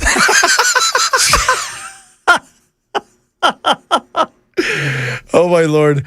Roberta, my adult children love to get me high. Well, you're an adult. They're allowed to do those kind of stuff. But guess what these ladies have? If I am using cannabis, there is another adult home. I'm never driving under the influence ever. We do not ever have like actual cannabis out around our children. They do not see it. Well, there you go. And if it makes you feel, if it takes the edge off, okay. No difference. I continue to ask me, what's the difference outside of what some people decided long ago that hemp, oh, Chad, yeah, I'm looking at you, Mitch, because you tried to do it again, but you saw what happened. The hemp people got you. But outside of them classifying this something so ridiculous based on politics, and what's the difference between that and going home and having a glass of wine? Take the edge off. I mean, is there a difference? Well, one of them's legal. Well, in a lot of states, this is legal. Here, we would never do that because that would be giving freedom to people to make decisions for themselves. So, Sally says, people don't understand THC is just the new mommy's little helper. Oh, yeah. So, it's really not that new. The wine companies are getting nervous. Well, yeah. I mean, go look and see who pays for all of these ads whenever any ads are out there. It's always a group that has skin in the game because you're impeding on their market share of whatever it is they have. As if you owe them. Yeah. That's our money you're spending. No, it's not. Shut up. Experts are alarmed. Alcohol and marijuana both impair reaction time. They impair decision making. Okay. Right. That's why you don't do it when you're at work, dummy. Yeah. It just goes back to allowing people to be adults. That's all. Why can't we allow people to make adult decisions? Oh, Kustoff, who is one of our state senators, or one of our national senators over in the East, is trying to have nitrous banned. Mm-hmm. He wants to ban it nationwide. Yeah, it's just I responded to that story last night by posting on X, just saying, is there ever an opportunity for you to let adults just be adults? No, of course not. We need to control things. We have to ban stuff that we can get money from our donors for. So nitrous is because, and didn't they pass that law? Was that law here about the nitrous, right? Because that kid died? No, I think you're thinking of... It was a kratom. Kratom, yeah. Well, I think I got to look that up. I think they did do something with nitrous. I thought because, and this was, again, it just, people are going to find, there's a difference between somebody who wants to enjoy and vibe a little, whether it is an adult beverage or something like this, and people who are on a destructive path. Those are two separate things. So Tennessee in 2026 enacted the Nitrous Oxide Abuse Prevention and Retail Sale Prohibition Act, which prohibits the retail sale of nitrous oxide products, often called whippets or laughing gas canisters, sold in smoke shops and vape stores. The law does not ban legitimate uses of nitrous oxide. Exemptions remain for medical and dental use, manufacturing and industrial applications, food service uses such as whipped cream chargers used in food prep. So do you have to have a special license now to do whipped cream? Probably got to have a license, yeah. Well, guess what? I'm not going to follow that law. No. Tommy says, are all adults responsible? No. No, they're not. A lot of adults are idiots. Can we legislate idiocy away? We can't. But do we punish all adults because some of them are idiots? No. It's really hard to legislate idiocy away when most of your legislature's members are idiots. Yeah, that is a tough thing to do. That is. Not every one of them. Not every one of them, but a lot. The common sense is, well, there's not very common as we thought it was, but you can't, once again, trying to control people based on these laws is so archaic and ridiculous. We're supposed to be a nation of freedoms and liberties. My friends who used to come over, I call Russian buddies, just come over. They used to laugh at all of the things you're not allowed to do. They would say, my God, you guys can't do this. Even going down to the pool, the rules and regulations on the pool fence were tremendous. It's nuts. So we'll see. I like to huff paint. Well, you're not going to be able to do that anymore. Huff paint. Yeah, huffing's not good for you. No, that'll kill you. But you know what? If you're going to do it, you're going to do it. I mean, what? And you have to accept the consequences of your own actions. If you're shooting up heroin and you think that's going to end well, you're not a smart person. But that doesn't mean that you should be turned into an infant and have people tell you how to live your life. And also turn everybody else into an infant because you make poor choices. It's just frustrating. Coming up, I got a couple weird stories. All right. Including about what one guy did. And I'm just, I don't even know if, well, you guys will hear. That's the best thing I could say. You guys will hear. Chad Ben Show, Super Talk 99.7.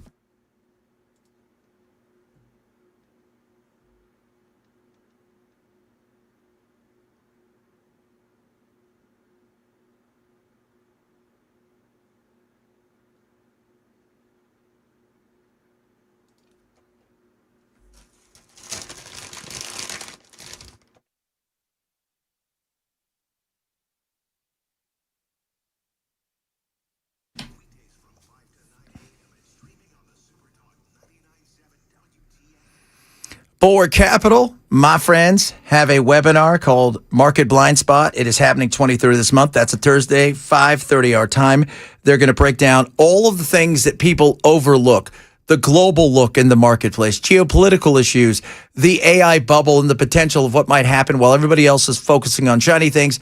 Their number one thing at Bulwark is risk management, and they're going to roll out the red carpet for you and let you see exactly what it is they do. They hide nothing.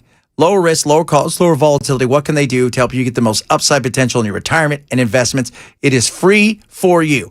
To sign up for this, and you're going to want to, is go to knowyourriskpodcast.com, KNOWyourriskpodcast.com for Bulwark Capital's Market Blind Spot webinar, Thursday the 23rd, 5:30. Sign up for it today at knowyourriskpodcast.com.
All of Middle Tennessee is under threat of severe weather and flash flooding today and the entire weekend. And now Tennessee and 30 other states are reporting cases of a parasitic disease causing explosive diarrhea.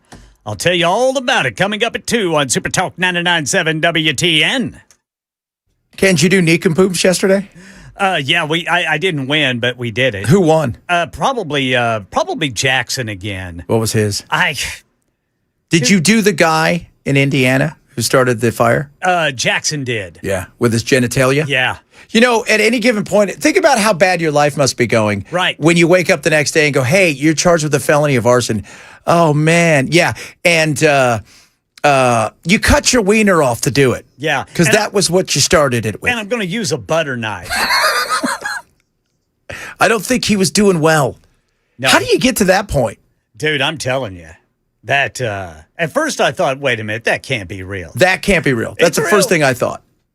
It's real. Somebody sent that to me. And the first thing that I thought of, it can't be real. And then there was a guy, did you see the guy that dressed up like the park ranger and was warning people for 3 days that there's a lizard-like creature out there that they needed to be careful with? That's not real. Where? Oh, my God, I'll send it to you. Yeah, it's one of the national parks. You just start shaking your head. First of all, to go find a park ranger, because it was a full-out ranger outfit. I mean, he looked like he could talk to Yogi Bear, right? He had the socks pulled up and the khakis and the hat like he's a Mountie. And he's like, there's a big lizard-like creature you guys need to be wary of. Oh, my gosh. That almost sounds fun to do, actually. The guy, then there was a guy the other day that was caught in a museum who was leading tours of people and telling horrible lies and stories about why this artist did this art and what it was about. Oh my gosh, send me that. That's something that you would have your buddies do. Yes. That's something you're like, hey dude, yeah, all right. you would dare one of your buddies to do that. Yes. That was like, hey dude, do you remember that time that you went and you pretended to be an art gallery guy and you walked around telling everybody stories about why Picasso did this? Well, when he was young, what you guys didn't know is Picasso killed a lot of people. Well, just think about what you could do in Nashville, man. We could take my Elantra, hook up a trailer to it, put some hay in it, call it like Ken's Hayride, and we could drive people to like street corners and say, oh, yeah, George Jones and Waylon Jennings got in a fist fight on this corner. Oh, we could totally do that. Yeah, and actually, George Jones, you guys don't realize this. Along came George Strait. People didn't know about it. They call him Strait because he had a straight razor, and he cut out one of their kidneys. And sold it on the black market. Sold it on the black market. And you know he sold it to? Clint Black. And we could charge people until we get caught. You know what, though? I don't know if we would. Because I think people are like, I don't care if it's real or not. It's hilarious. Coming up, hour number 3 this time of the program. Chad Bench Show, Super Talk 99.7.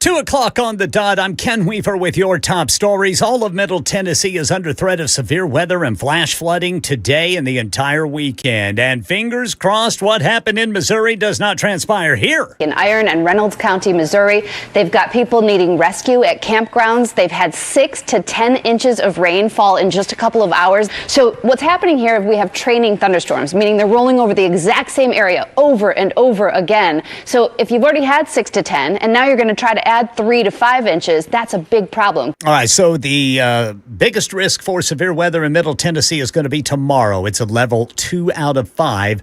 Got the full forecast coming up in 5 minutes. Well, at least 31 states, including Tennessee, are now reporting cases of the parasitic disease that health officials say leads to uncomfortable gastrointestinal symptoms. It's called cyclosporiasis. It's not entirely clear what the root cause is, but health officials believe it may be linked to contaminated fresh produce or water, contaminated with feces. ABC News medical contributor Dr. Alok Patel has these tips to prevent it. This is just a general reminder, especially when it's hot outside and there are increased cases of food poisoning, is hand washing with soap and water is critical. So is wiping down all of your surfaces and utensils. You want to make sure that you are washing fruits and vegetables. Like I have an apple right here. I will wash this thing before I eat it. And you want to make sure that even if the bag says wash, you're still kind of cleaning those down and you're making sure you're only drinking treated clean sources of water. Yeah, the disease is treatable with antibiotics, but gone untreated, symptoms can last for weeks. President Trump not expected to veto the major bipartisan affordable housing bill approved by Congress. This according to a U.S. official. Although Trump says he won't sign the measure, it can still become law automatically if he takes no action before the deadline, which is midnight. The legislation aims to boost housing construction, lower costs, and curb some purchases of single-family homes by large investors. Unless the president changes course and issues a veto, the bill's expected to take effect, like I said, after midnight. Cannabis mom videos go viral. A content creator and mom of two telling ABC News marijuana does not check her out of motherhood, but rather helps her to check in and quiet the static in her head, parenting her 3- and 5-year-old kids. But Dr. Lee Fenno of Dell Medical School in Austin, Texas says, Yeah, someone is taking charge of the care of a young child or some children. They may need to engage in life-saving care, make emergency decisions, operate a motor vehicle safely, and the regular use of marijuana before engaging in those behaviors can impair your ability to do so. That's the latest news. Weather's next. I'm Ken Weaver, WTN News.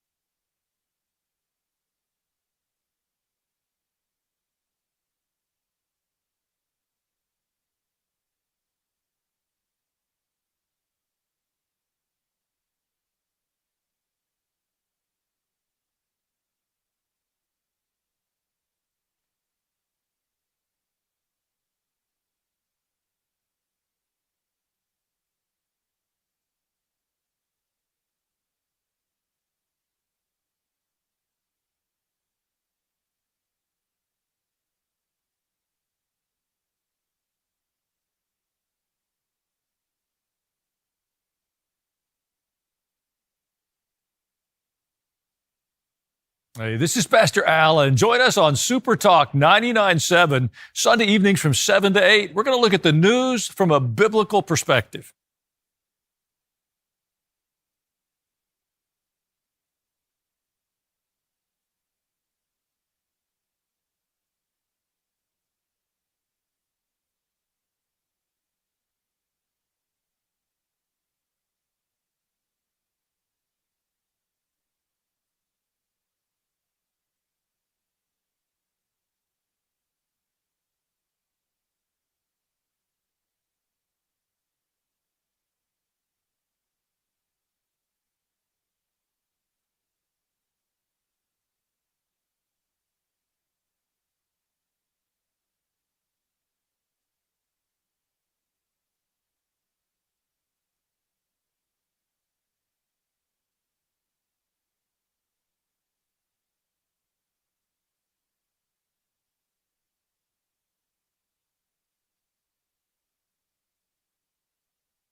All right, boys.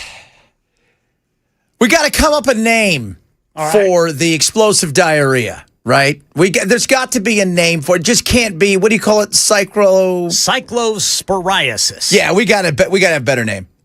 Better name. Can't just be. That's a mouthful. How about S-bomb? Oh. Well, no, because then people are going to be thinking you're saying a curse word or you're implying a curse word. I am. That's fine. That's okay. I guess that would work. Huh? I guess that would work. Yeah. Well, I mean, that's what we mean. You know what? People are always terrified of swearing because it's so bad. It's a noise. That's all it is. It's a noise. All swearing is a noise. It's a different noise than if you say, it's a different noise than saying shucks. Just a different noise. That's all it is. Tell them to go watch Mobland. Oh, God. Did you see the trailer? For the second season? Yep, came out. No, I haven't. Yep, trailer came out. All right. Wasn't the first season like 6 years ago? No, they've zipped this thing through. They have. So I freaking love that show. Somebody said astenosis.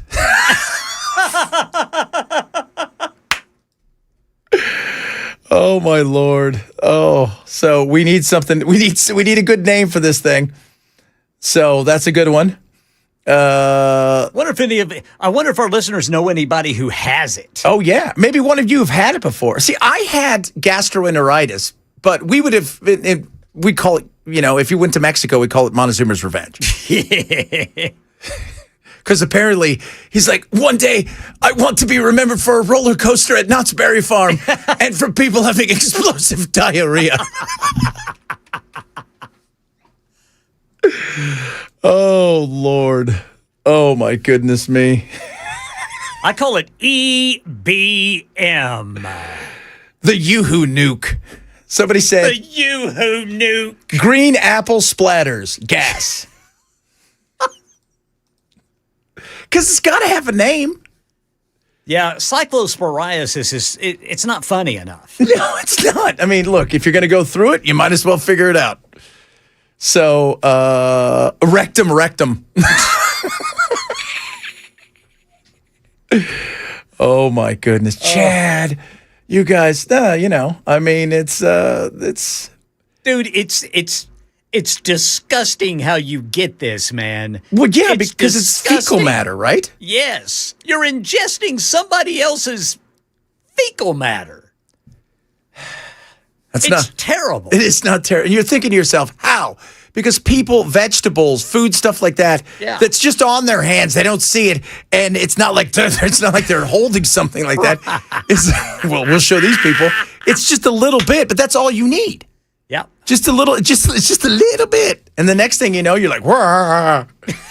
And the next thing you know, you're out on a 2-mile walk, and you're a mile into it, and boom.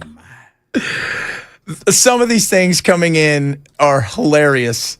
Can you read some of them? How about blanky blanky bang bang? That's it. That's all you need right there. That's it. Oh, so it is. Oh my God. So it's just because the cycles, whatever the hell it's called, cyclosporiasis. Yeah, it is. That's not funny enough. No, it's not. It is not. But it's how did they still? This is the other thing. They have no idea where it started. No, they're still trying to figure that out. Yeah, and by the sounds of it, it is mostly vegetables and fruits is what they're thinking. Well, that's where it usually comes from. Yeah. So what are they saying? First of all, there's no prevention of it. It's not like you can go get a shot. No, if you get it, you've got it. Yeah. If you get it, you got it. They give you antibiotics. Just get ready for... And just let it run its course. Because it's going to run its course.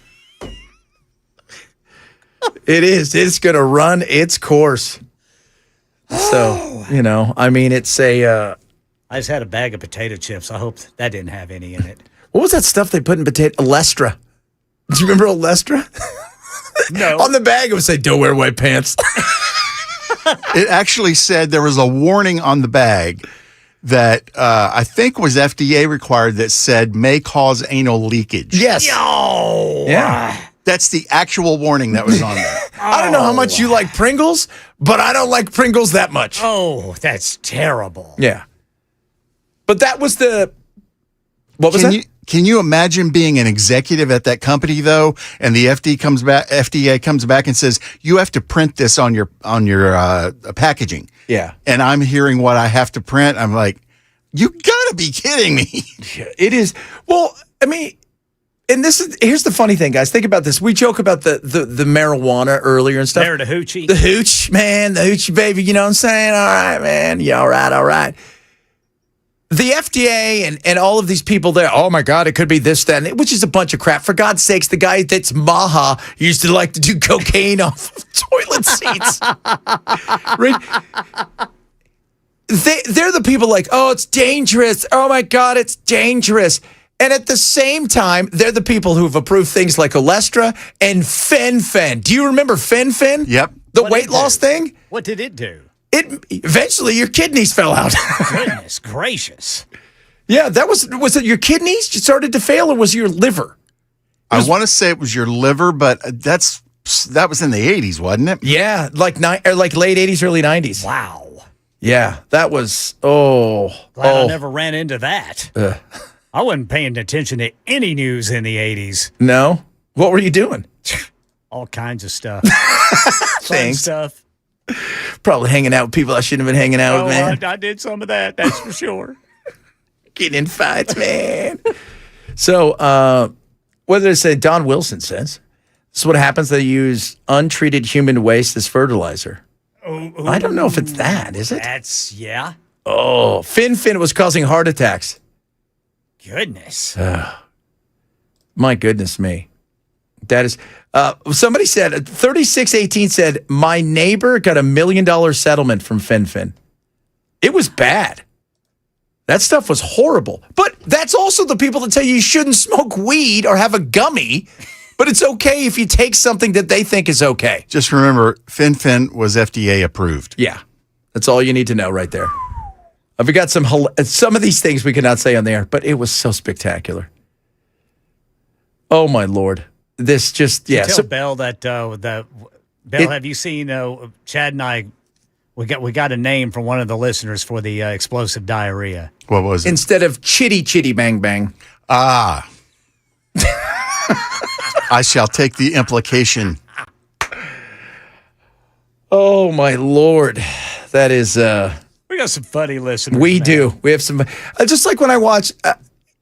anymore, when I see a video that's totally cringe, the first thing I do is just... all I need to know is I'm going, right to the comments. Yes. Which are hilarious. And they are. I can't stop laughing at some of the comments people make on stuff. I mean, because it's hilarious. Like you said, just what people come up with. And I'm always amazed, too, that people put themselves out there for that stuff. Yes. This. Are you hoping that, happens? Do you know what people are going to say? Crystal Methodist. That's so good. Crystal Methodist. 8064 texted that in. Crystal Methodist.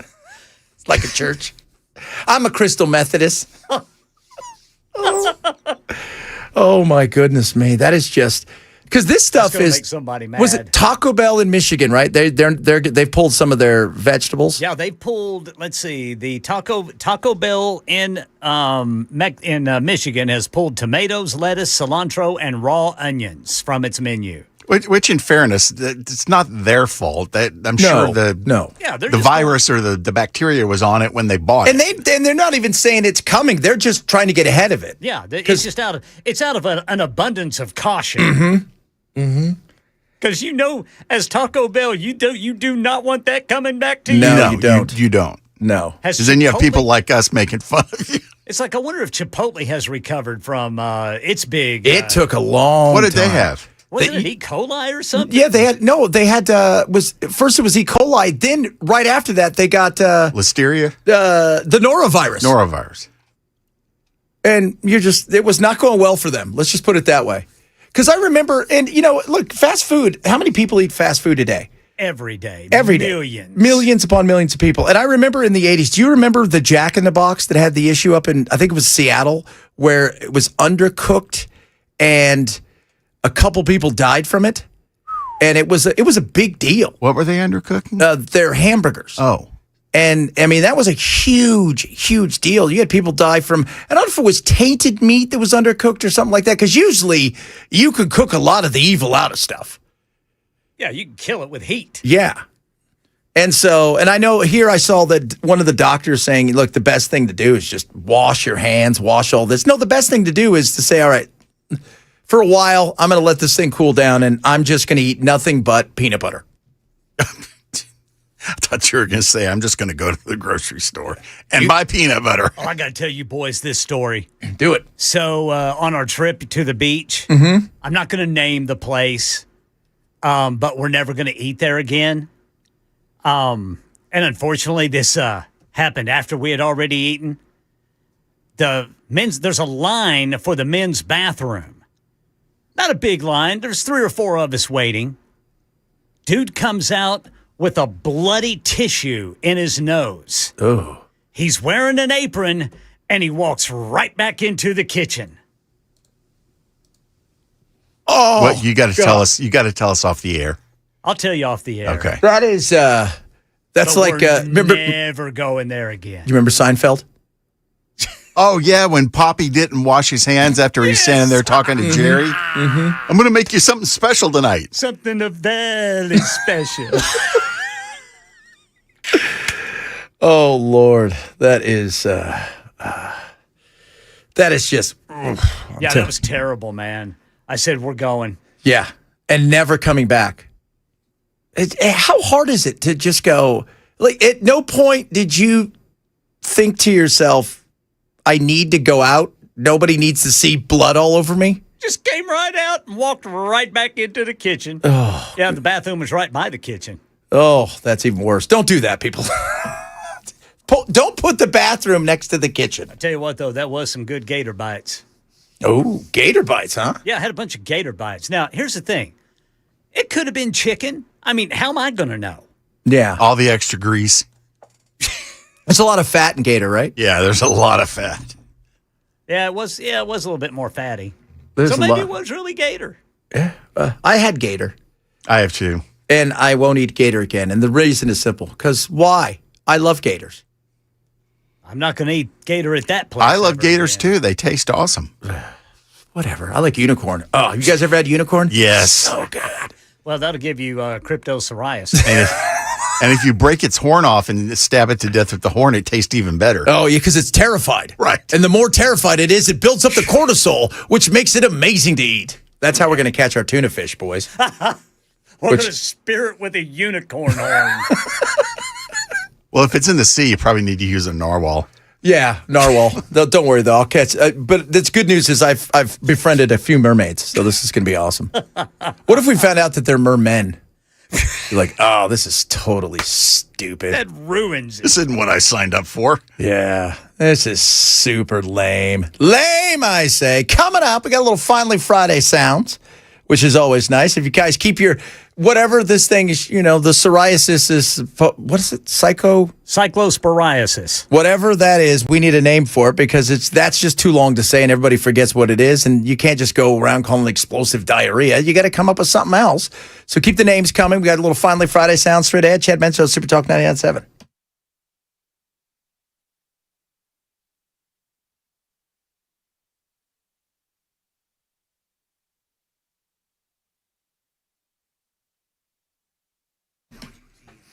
Oh, kids, Relief Factor. Do you want relief of aches and pains from your joints? Who doesn't? Relief Factor delivers that time and time and time again. And why is that? Because it's naturally formulated, which is awesome. It's got all this omega-3s, and it's got all this incredible stuff in it. And it helps you when it comes to inflammation. It doesn't mask the pain you have. It fights you from the inside out, aches and pains in your joints. Right now, $17.76 for a 3-week quick start. It is the best stuff. I take it every single day. I feel amazing. And as we get a little older, you know what? Look, we don't always eat great, which also contributes to our inflammation. And sometimes in life, as you get older, inflammation is just what it is. Don't have to live that way. Get out of pain and do it with Relief Factor. Get yours right now. $17.76. 3-week quick start. Go to relieffactor.com, relieffactor.com, or call 800-4RELIEF, 800, the number 4RELIEF for Relief Factor.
All of Middle Tennessee under threat of severe storms and flash flooding today and the entire weekend. And now at least 31 states, including Tennessee, reporting cases of cyclosporiasis, explosive diarrhea.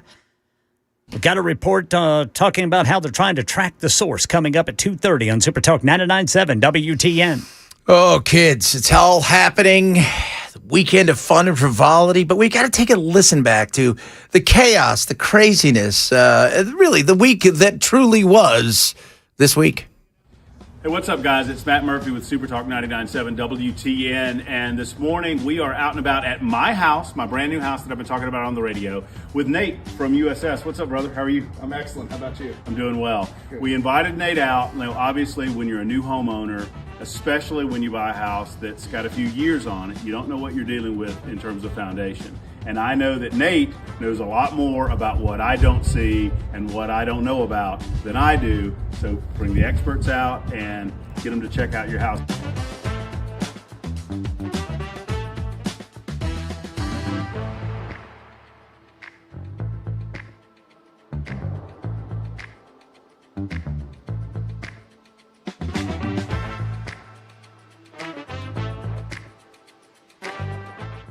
Hey guys, Matt Murphy again with Nate with USS, and Nate has just wrapped up kind of a look at the house. And Nate, what'd you find? Well, your house is in pretty good shape for the age of it. I had to look pretty hard to find. Okay. Your house being on a slope like it is here, I think we could do a lot of good by trying to terminate your downspouts a little Okay. further from the house there. Okay. Roof water is the killer of foundations, and so if we can just get it to a positive grade to drain away from your house, I think that's real cheap insurance. You want to kind of get it out and downhill. That's right. Yeah. That's So the idea. make sure that it doesn't come right back down towards the foundation walls, causing issues, settlement or leakage. Now, if folks are watching this video and they are like, we need to get Nate out to the house to do a look. I mean, it took, I watched you do it. It's, what, 30, 45 minutes, something like that. Yeah. To do a comprehensive kind of an examination around the house. And they just give you a call and schedule? Yeah, absolutely. You can call our main phone number, or you can call you or reach USSTN.com and Sure. schedule right through the website there. Our girls in the call center will get back to you just about immediately, as long as it's during business hours. So this just makes a lot of sense, folks, for you guys to do an examination of your house like we've done, to check it out. I'm going to get those gutters done with Nate and his team at USS, and then we'll do a video and let you know how those look at the end of all of this. So thank you, guys. Hey, that'd be great. We appreciate you, brother. Matt, All we right. appreciate you.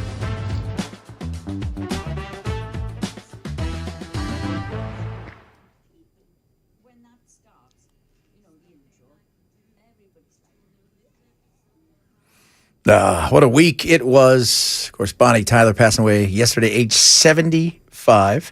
You're in Belgium in there. They're currently playing Spain, and it's not back and forth for the most part. Spain is dominating the game, but still 0-0 as the quarterfinals of the World Cup are getting rocking and rolling tomorrow. England versus Norway. Oh, that's a game. In Miami, it's going to be 5,000 degrees. Has Norway got that big Viking? Yes. Erling Haaland. Yeah. Who America's falling in love with. He eats 6,500 calories a day. Wow. He can afford to because he works out so much. He can't afford to. There's no doubt about that. How many calories do you think he burns in a game? I just, you know what? It's not so much the game as it is your metabolism at that, because you're working out all the time, is working non-stop. Right. It was like that with Michael Phelps. He apparently would eat like 4 pizzas before a workout and burn like 20,000 calories. When I was playing at my height of just fitness, which I look back and I thought, who's that guy? He's got hair and he's skinny. I was so there was times when honestly I could go and I could eat for probably sitting 3,000 calories, and I'd weigh myself and I'm like, I lost 2 pounds. Wow. Because I was I was at a point where we would train for 6 hours a day. I would jog to the stadium, which was 5 miles away. I would train all day, and then I would jog home. And it was crazy. Michael Jordan used to get all kinds of crap for when he was endorsing McDonald's. Yeah. People were like, he doesn't eat that junk. I was like, he can easily eat that junk because he's going to go out on the court and burn it all off. Yeah. Yeah, you'd be surprised. And football players, the interesting thing when you talk to guys who are linemen and stuff, and when I worked out in Arizona, we had Arizona sports, so we always had the Cardinals in there. You'd see guys who are huge and they would retire, and a year later they've dropped like 100 pounds. Right. And the reason is because they had to eat so much food, and you think that sounds amazing. They hated it. Because you're trying to consume calories to keep on your body. You don't want to burn them because it makes it harder for the other team to move you. That's right. Got to get fattened up. Yeah, and Ken, we've done it, brother. Oh, man. Hell yeah. Although, can I just say, guys, yesterday, Cameron was in here. How much weight? Crazy. God, crazy amount of weight he's lost. 100 pounds. Dude's looking good. He is. He is looking good. I'm like, I got to start doing that right there. Whatever he did, as long as it's not hard. Dude, you got to miss those days when, I miss the day. I miss my 20s, but you were in your 20s whenever you were playing professional soccer. Mm-hmm. I mean, do you think you'll ever feel that good again? Here's the thing. I will think I'll feel that good, right. But I won't actually feel that good.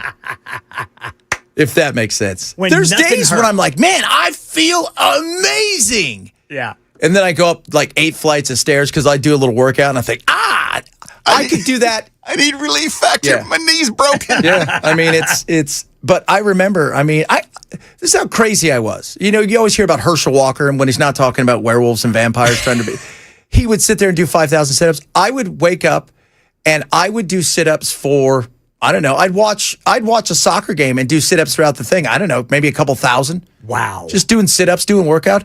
It was crazy the amount of stuff we used to do and to get super fit. But do I think I'll ever be that way again? No, I don't think so. But also I look back and I think that was my entire life. I didn't do anything else. I worked out all the time. I ran all the time. I didn't, I'd go out with my friends. We'd do some on the week, but your job was working out. Yeah. Essentially. And, and it also helped too that you had a situation where, you had people that were your nutritionists because they were just starting to get into the nutritionist thing when I was there. And that was cool. And you were in your 20s. And you're in your 20s. That's the other thing. You're in your 20s. I don't know if you're aware of this. Your body burns your stuff really fast. And the whole thing with the GLP, it's not about speeding up your metabolism.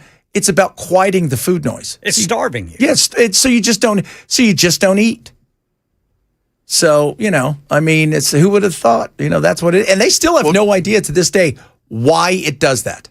Considering what the average American consumes, they can afford to have their food noise quieted. Yeah, we do. That's true. I need a little Helen Keller food noise right now.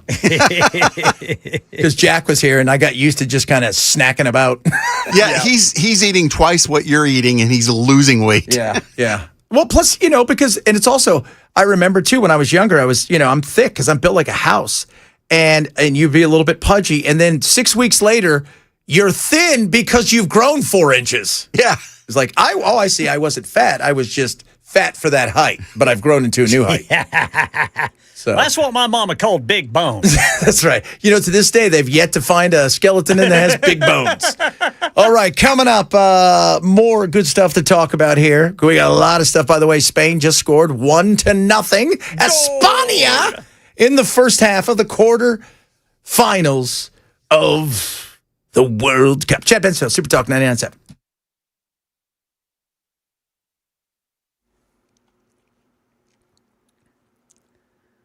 I'm Ken Weaver with your top stories. All of Middle Tennessee under threat of severe storms and flash flooding today and the entire weekend. Morgan Norwood says severe weather elsewhere caused some headaches for air travelers.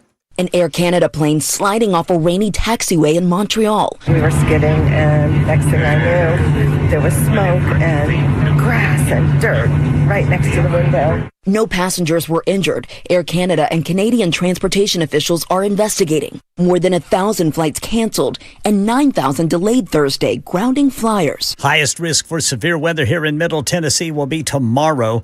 Got the full forecast in 5 minutes. At least 31 states, including Tennessee, are now reporting cases of the parasitic disease that health officials say leads to uncomfortable gastrointestinal symptoms, explosive diarrhea. It's called cyclosporiasis, and it's not entirely clear what the root cause is, but health officials believe it may be linked to contaminated fresh produce or water. ABC News medical contributor Dr. Alok Patel says normal methods of tracking the disease may not help. Part of the issue is the lag time. When you get infected, it can be up to 2 weeks before you see symptoms. So it's hard for people to then backtrack and figure out where the source was. And also, if you look at other causes of food poisoning, such as E. coli, scientists can use a genetic fingerprint, such as DNA, to kind of track where the source may be coming from. That isn't the case with Cyclosporia. A previous outbreak in 2024 took a lot of investigative work to figure out that was from fresh parsley, and that is currently what public health officials are trying to do in this exact moment. Yeah, the outbreak has at least one fast food chain, Taco Bell, pulling tomatoes, lettuce, cilantro, and raw onions from its menu in hard-hit Michigan. The disease is treatable with antibiotics, but gone untreated, symptoms can last for weeks. That's the latest news. Weather's next. I'm Ken Weaver, WTN News.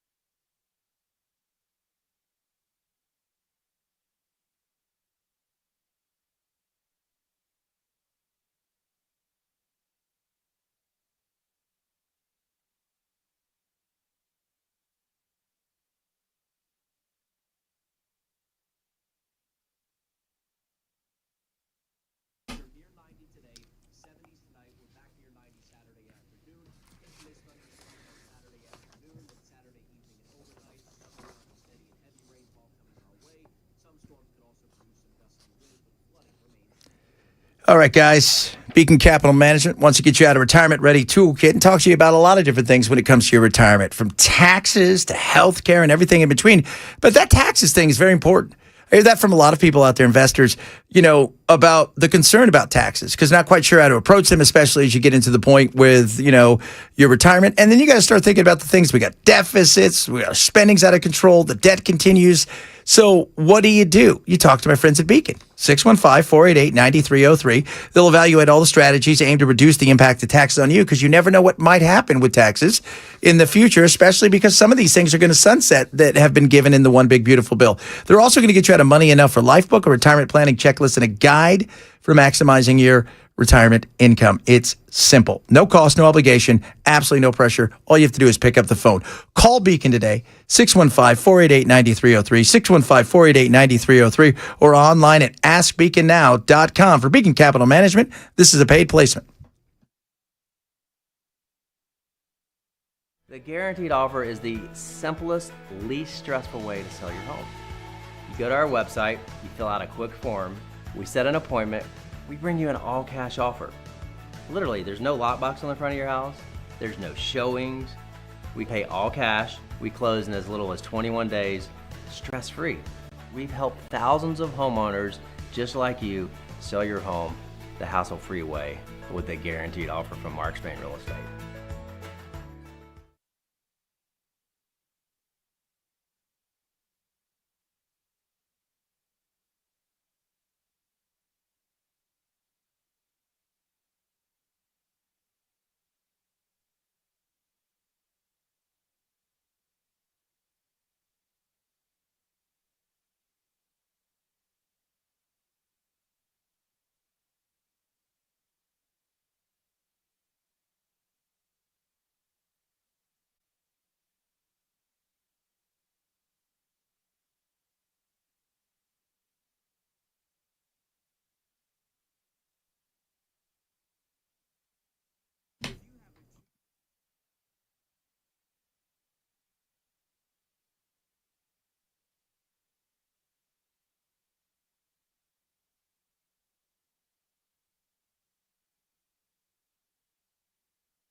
Angel Studios, new movie out right now in theaters, Young Washington, about the trials and tribulations of his life. Angel Studios, of course, brings you I Can Only Imagine, Jesus Revolution, all these amazing movies and shows. And right now, when you become a Premium Guild member, all right, so it's normally $20 a month, just $15 right now, you're going to get 2 tickets to see Young Washington in theaters and tickets in the future for any of their upcoming theatrical releases. Ben Kingsley, Andy Serkis, Kelsey Grammer, all star in this movie. It is truly an amazing film. And all of the other great stuff they've got coming when it comes to movies. And I will tell you, there's one coming out, a documentary, that you're going to absolutely want to see. And you'll be able to do it first. That's the beauty of it. So how do you get this? First and foremost, you go to angel.com/Benson. Sign up for the Premium Guild membership, just $15 a month. Normally it is $20. You'll get those 2 free tickets right there, and you'll get all access to the library that they have at Angel Studios. Angel.com/Benson. Angel.com/Benson.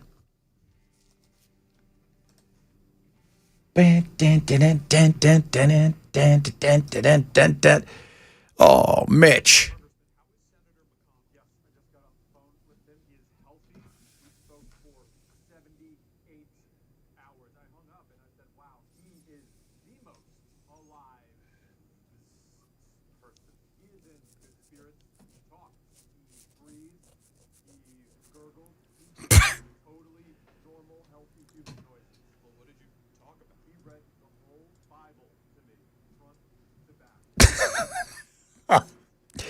I don't know if that's true or not. I'm going to go with a hard no.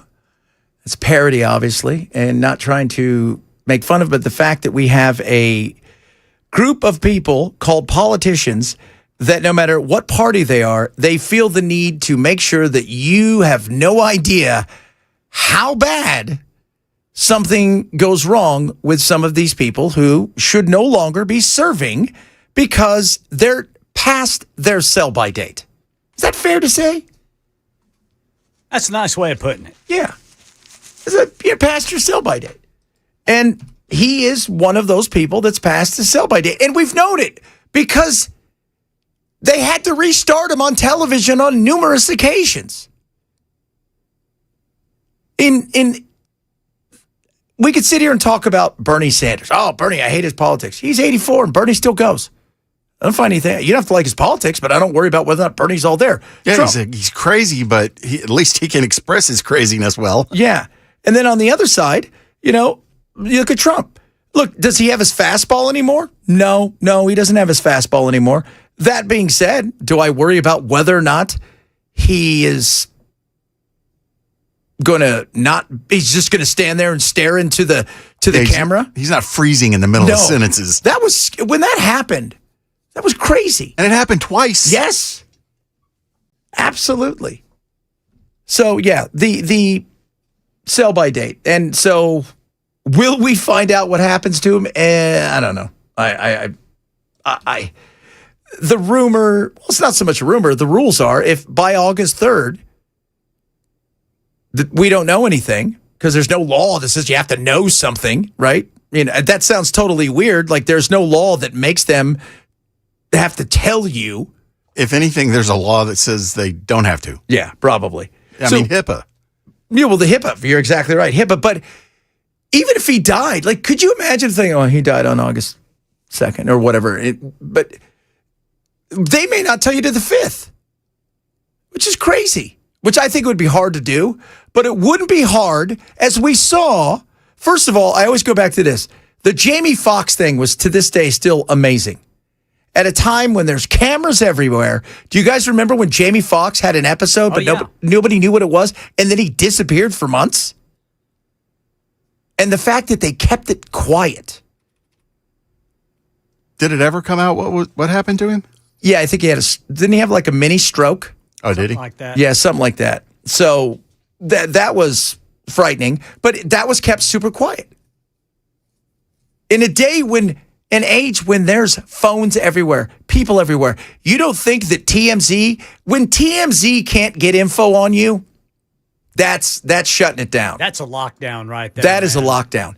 And I'm waiting to see, because TMZ now is in D.C., and I'm surprised they haven't come out with something. You mean base there? Yeah, they have a new base there. Oh, okay. Because he's Harvey's really kind of gotten into politics and the insanity of politics, and he realizes it's just another because they become celebrities. It's another place to go. So I don't know. I don't know if by August 3rd he isn't found to be incapacitated or has, and I hope not, passed away, then they can't call for a special session.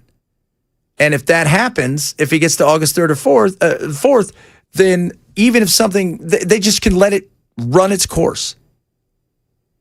And so Andy Beshear can't. Now, here's the question. Does he owe anything to the constituents? Yes. I think so. I mean. But seriously, how many years has he not cared about that now? Well, how many years has politicians not cared? Yeah. Across the board. I mean, look what they did with Biden. And look, there's some questions to be asked about Trump as well, with the amount of times he's gone to Walter Reed and stuff like that.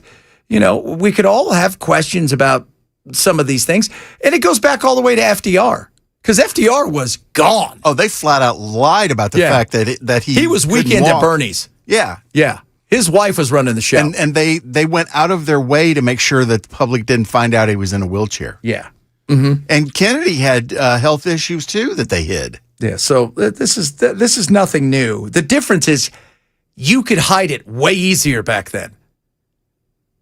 So we'll see what happens. Oh, Chad. You think it's the hemp monsters? The hemp monsters. Coming for him? Probably. Somebody slipped some hemp in his bourbon. So somebody gave him a gummy.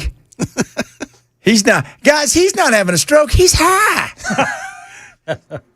Oh my God, quick, get the wood chipper away from him. He's feeling good. Oh man, I can't believe that.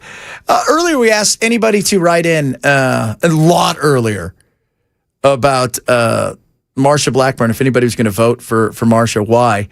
3878 said,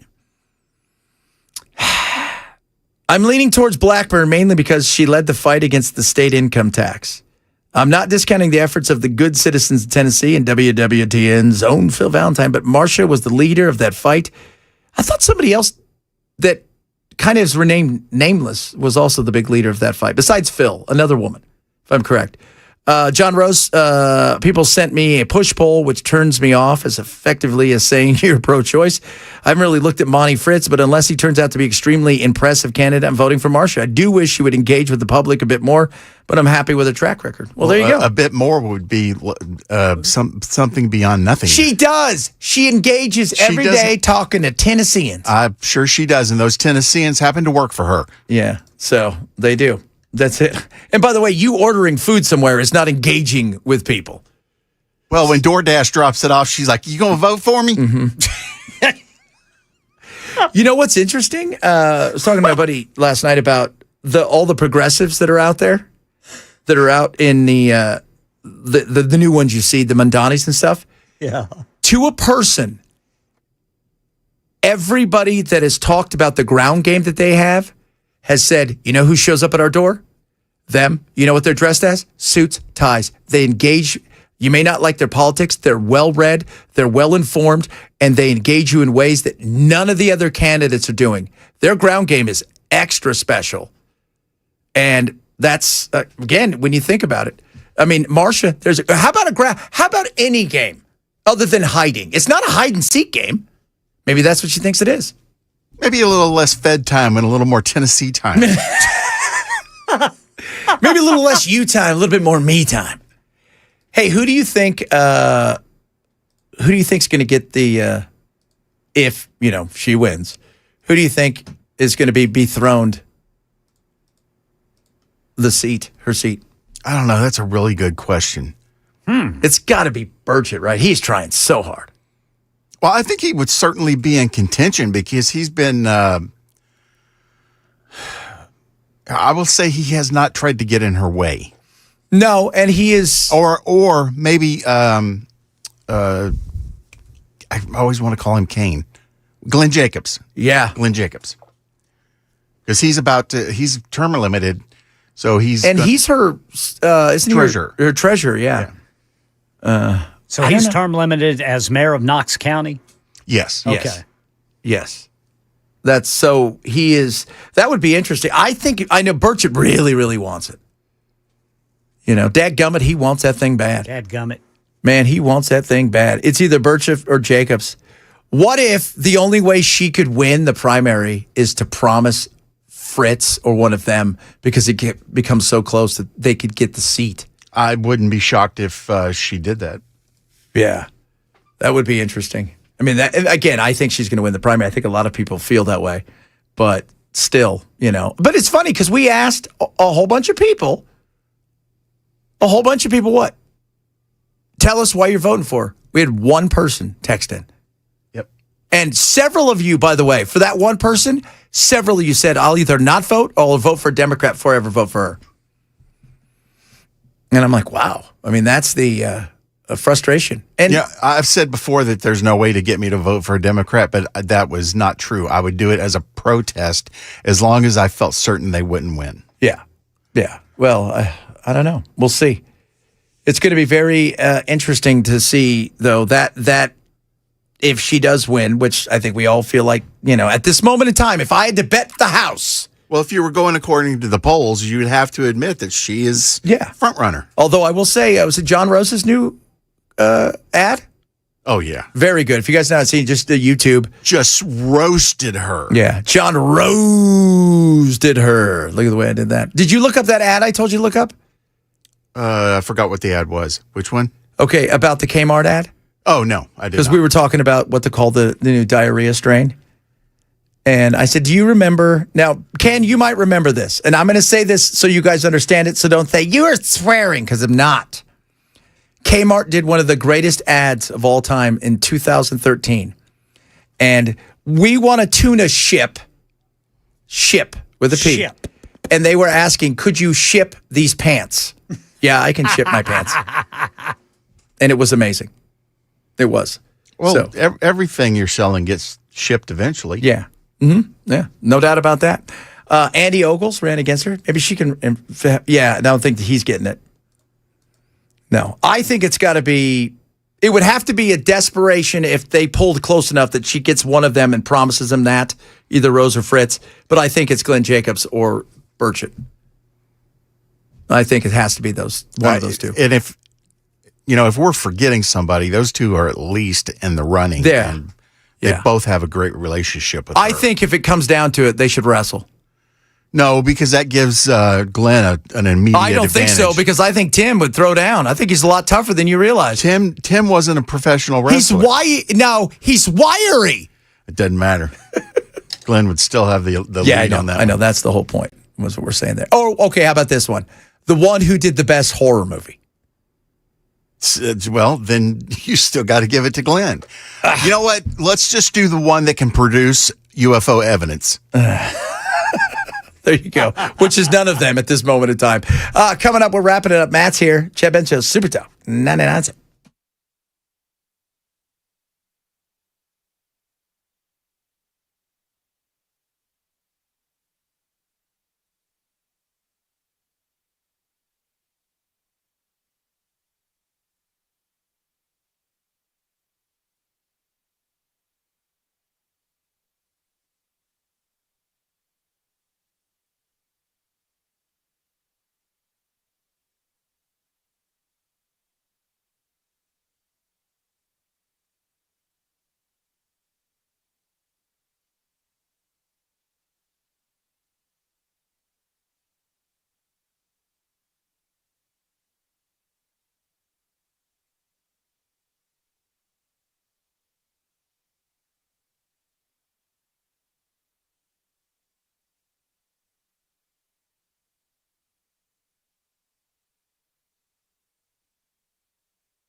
The legend is here. Hello.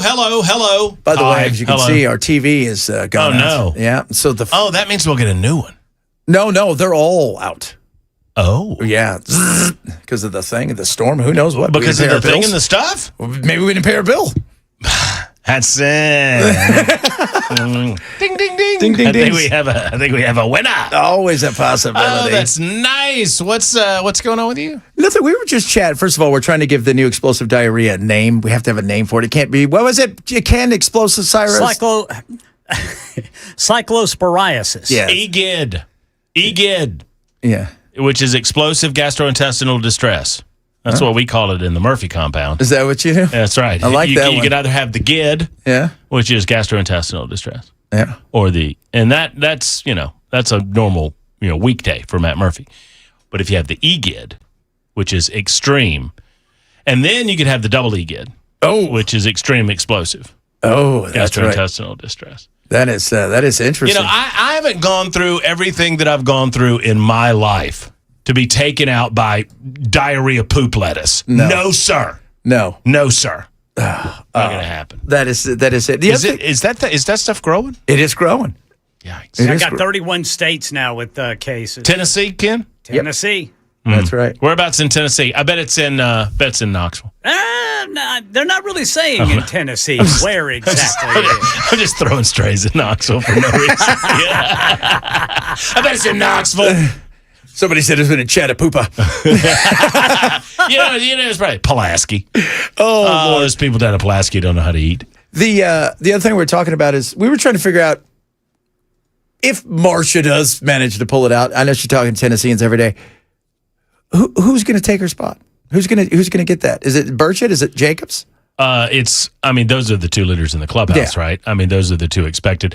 If you force me to put money on it, I would suggest that Tim Burchett would be the selection. He has been with her every step of the way, been on board with Marcia, and has made no bones about the fact that he would love to serve in the United States Senate. Yeah. He's very open about that. So I could see Burchett being appointed to that position, and then Jacobs running for the congressional seat that opens up. Yeah, I can see that. Because kind of like everybody gets rewarded in somebody. Everybody moves up. Is there a dark horse for that selection? Yeah, I don't think so. We were trying to think of one. We couldn't think of one. I don't know. Unless she goes off the grid and goes non-political. Yeah. And goes like business orientation, which that might be a name that we don't know. Yeah, but I can't imagine that she would do that. What are you talking about today? Hey, John Rose says it's within 15 points. It is. Now, according to the people in his house. No, but here's the awesome part. The awesome part is John Rose, everybody's laughing at John Rose for claiming that it's close, and his claim that it's close is 15 points. Yeah, that's which is not close. No, that's a boat race. That's worse than the Americans got beat by the Belgians. Right, so we'll discuss that. We'll discuss some of the stuff going on in Memphis, and Van Hillary will stop by. He's running for the 6th Congressional District. Right. Well, listen, even if it's not Van Halen, I'll still listen. Yeah, come on. All right, man. You guys have a good week, and we'll do it again Monday.